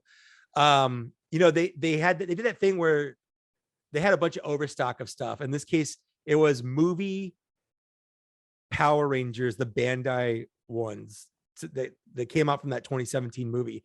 And I walked down the aisle, looking to see what they had for closeout prices and whatnot. And I go down this aisle, the whole aisle, it was a whole aisle packed pegs of just those figures. And I stood there and realized that that was a sight I had not seen in like 25, 30 years, of just an aisle packed, filled with action figures. And you would never see again. Never again. And it made me a little sad, a little teary eyed. Not just that Toys R Us was closing, but like I got a glimpse. And no, none of those toys were anything I cared about. But like even when Toys R Us wasn't dying, you still wouldn't have a whole aisle of action figures. It'd be action figures mixed with other little things, and you have like one row of Black Series and like one row of like the 3 3/4 inch, and it'd just be a bunch of different stuff in like a 4-foot section. And I'm just, when I was a kid, I just remember there being half the aisle dedicated to Transformers, and every space filled, and there wasn't an issue if you wanted to go buy one. There they were. Yeah, there might even be 10 of them there. Exactly. Or 20. Yeah. No, it is. I think that's where I think that's the thing that is demonstrably worse. I agree about 100%. toys today. And there's just 100%. something weird and impersonal about, and I'm fine with, I love convenience. Absolutely adore convenience. There's just something weird about the pre-order process. I think it takes away a real appreciation and excitement, because everything is like, okay, well, I sat on this, I finally got that pre-order, maybe I'll see it in a month to 6 years from now. Yep. It just is a whole different vibe to collecting now. It's almost cold, like you're in a colder type of hunt. Yeah, for absolutely. these things. And just that joy of rounding a corner and seeing something you didn't know existed or didn't think would be there, and making an impulse of, wow, this looks neat, and holding it in your hands and getting it then and there is something I miss. You get snippets of that. The last time I felt it was going to Target and seeing the whole wave of a Black Series that I didn't even know was going to be out yet, because it wasn't supposed to be out for like another month or two. It was the one with the Battle Droid and Padme and Mace Windu, and I think like Vice Admiral Holdo or whatever. There's a couple people in there, and it was just the one box, and I was there and I bought all of them because I wanted, there was like 2 battle droids and everything else was 1 per pack, and I cleared out the shelf. And I'm thinking, for me, that was really cool. I saw them in person. I got to buy them and take them up to the store shelves, but I literally just took that away from anyone else coming up behind me. And that's everyone else coming behind me. But the only figure I bought doubles of was an army builder. Like, I want 2 battle droids in my collection for posing and having pictures and things like that. So it's not like I did anything wrong, especially when they do like Build-A-Figures with like Marvel Legends. Some collector sees them on the shelves, they're going to buy them all if they want that whole wave, and that's good for them. But it sucks for everyone else because that store only got the 1 case. Who just happened to be there at that moment to get that. Exactly. So it's kind of a weird bittersweet moment where it was cool for me, but sucks for anyone else. Yeah. But the store only got 1 case. 1 case, exactly. To service. I mean, there are clearly people that still want it. Yep. Which would be different if they were something that you could then easily get online. Yes. And obviously we're still shaking through a weird thing when it comes to shipping and distribution that still hasn't quite sorted out yet. It's getting better. Pre-orders seems to be the next thing that just, please don't make that process be such a nightmare. Like, I don't want to see a toy release and feel dread. Like, I don't want to see Hasbro make an announcement and go, oh my gosh, what's the fight going to be like to get that? How many refreshes, how much disappointment is tied up in this thing that should be just, oh, that's cool. Yeah, it should be a fun thing. And it really, it's sort of got a chore to it. Like, oh, all right, the pre-orders are here. Oh, I got my pre-order and cool. Now we wait. And it's not fun. And if you're bad at money, it can get dangerous. Yeah, well, I mean, if you think you're passing, you're parceling this thing out to where it's like, oh, this is maybe once a month, one of these things will show up.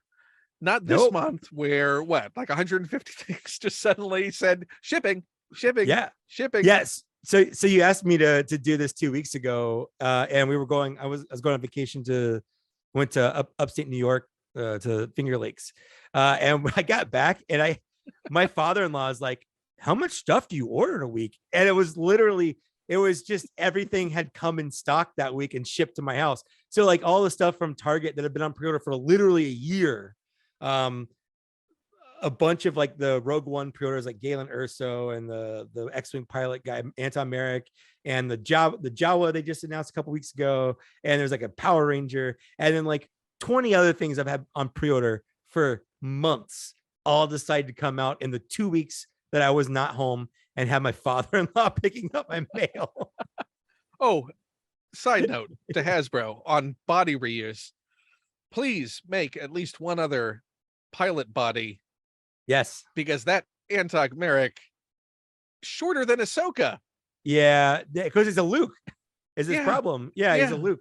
No, once I pulled out of the package, my excitement for that one went, Yeah. oh, yeah. I really can't display you terribly well because that looks weird. No, it's the same problem that Trapper Wolf has and Wedge Antilles has, because they all just use that same body. And it's literally the first figure they made. Like it's it's almost a 10-year-old mold. Yeah, you've changed your scale since then. Yeah, like Anton looked like a little kid next to Cobb Van. It was so, yeah. But he's got like this weird Bryan Cranston face on him, and it's like you just it does not look like Anton Merrick. It looks like Bryan Cranston. 100%. Which is good if you want not even Walter White Bryan Cranston. No. It's like an older version of Hal. Yeah, it's an older version of Hal. Yeah. So yeah, it'd be nice if who knows what their plans or abilities are to do things like that. But I will say this: we have come to the end of Force 5. Thank you for doing this. I appreciate it immensely. So tell everyone where they can find you and should find you. Yeah. So I have a YouTube channel, just Mike Kaess, and my Kekeess. It's I was not terribly clever when I came up with my YouTube name. I was a little bit more clever when I came up with my podcast.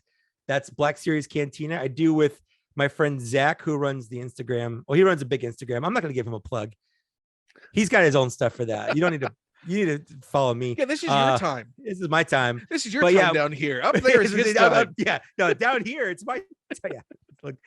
Yeah. So, but we do a podcast together. That's a lot of fun. We're actually just coming up on our 1-year anniversary for that.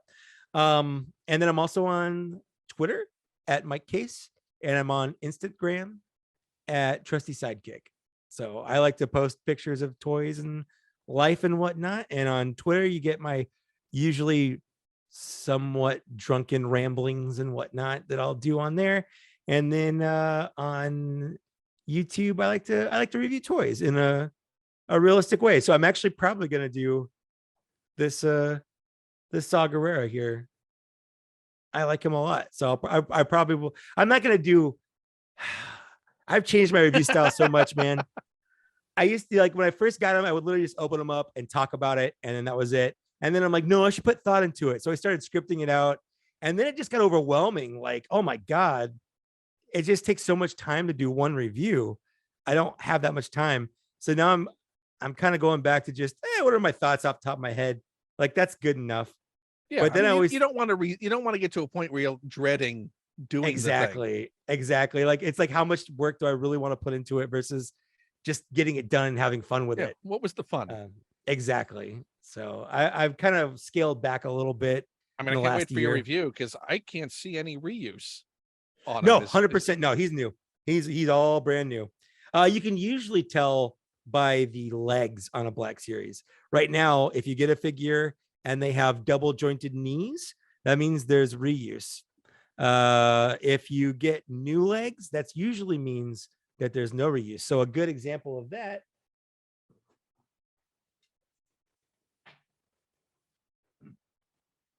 Galen Erso, who I haven't opened yet. He's not entirely new. He's got, like, we have Imperial guy, but the legs down here, I was like, whose legs are these? Because they're double jointed, so I know they're not new legs. And I was looking through my figures, and I realized these are Lando Calrissian's legs. Lando's legs have gotten a lot of use. Yes. Isn't he also Bib Fortuna's legs? No. Bib Fortuna or there's is Lobot's legs. No. Well, there hasn't been a Lobot yet. Oh, that's right. There's been. Why am I? So he's got slacks. He's got like corduroy slacks. He's Dryden Voss from Solo. Got it. Also, That's he Bib can't Fortuna. stand. Bib Fortuna just can't stand. No. And you think he could with the help of his robes, like some sort of travel cone, but not even with that. No, I mean he's a tipsy. That's why they included the cups, because he's clearly in them.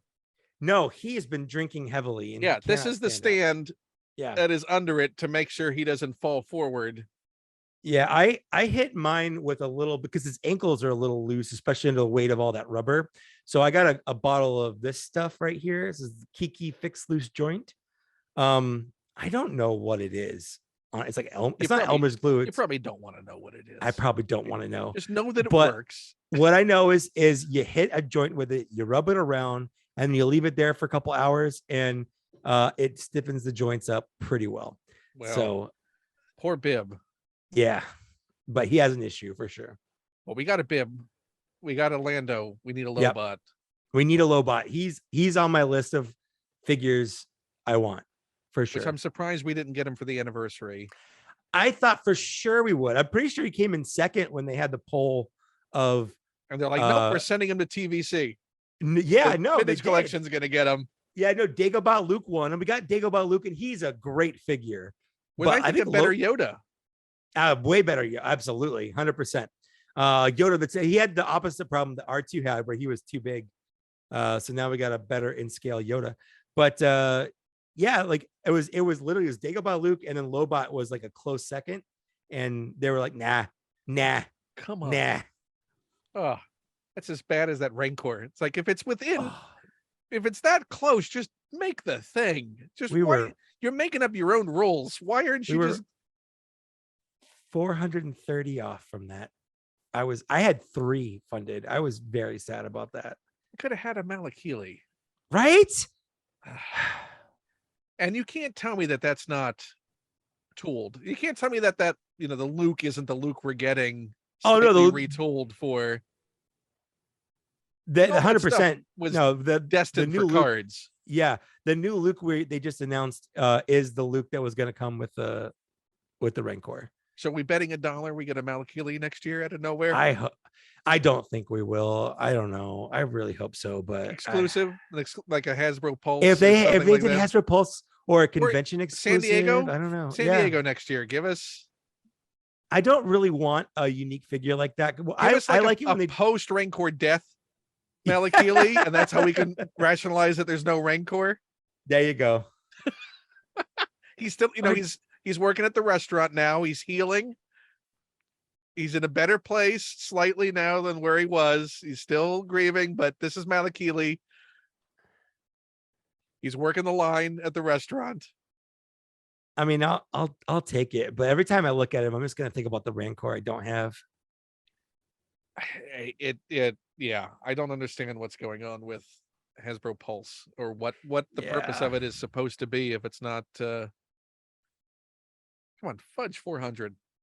Exactly. They would have got 400. They would have got or extended for an hour and a half where people panicked. That's all they needed. That's all they needed. They needed was like one more sale? Minutes. Yeah. A sale and a half. It was so close. It was so close. The arbitrary nature of that just seemed bizarre to me. Yeah. Sorry, no Rancor for you. Well, they also did a really bad job of marketing it. I'm just, that's a fact. Well, everyone should watch you did a very nice discussion of the Cobra Hiss. Hasbro Pulse, which touches on a lot of these subjects and why maybe one thing was successful and another wasn't. Yeah. And I'm looking forward to getting that. I definitely have that locked down. I'm looking forward to the eventual release of a cartoon Cobra Commander. Oh yeah. On a regular card. On a regular card. Yeah. That was a surprise. I was surprised they did. I thought for sure they wouldn't do anything like that, but I was wrong, and I'm happy to be wrong. It's weird on the tier they threw in those Rancor bones. Uh, thank you everyone for watching. If you'd like to support Force 5, please consider becoming a patron by going to patreon.com/Ken Plume. At even the $1 level, you get a ton of access to all kinds of cool things. So please check that out. I have a book coming out. I need to remember to keep plugging The Art of DuckTales, which is a brilliant new collectible book from Dark Horse Books. You can get more information on that at bit.ly/DuckTalesBooks. I think my other book is out of print now. I don't know. If you can find copies of Go Team Venture, The Art and Making of the Venture Brothers, you're doing better off than some folks. So here's hoping that's going back to print or whatever's going on with that. So please try and find that other book that I did. And thank you for watching. I guess like and subscribe, is that what you're supposed to say? Or engage. Yeah. Post Engage. some comments about, I don't know, the weather, anything you want to in there. It doesn't matter. It's fine. Like, dislike, it's okay. It doesn't matter. It's all good. And I still haven't come up with a great way to say goodbye to you all and end these things. So I'll just say, where's the Rancor? Wither Rancor. Eat it, Malachiles. Bye. Bye.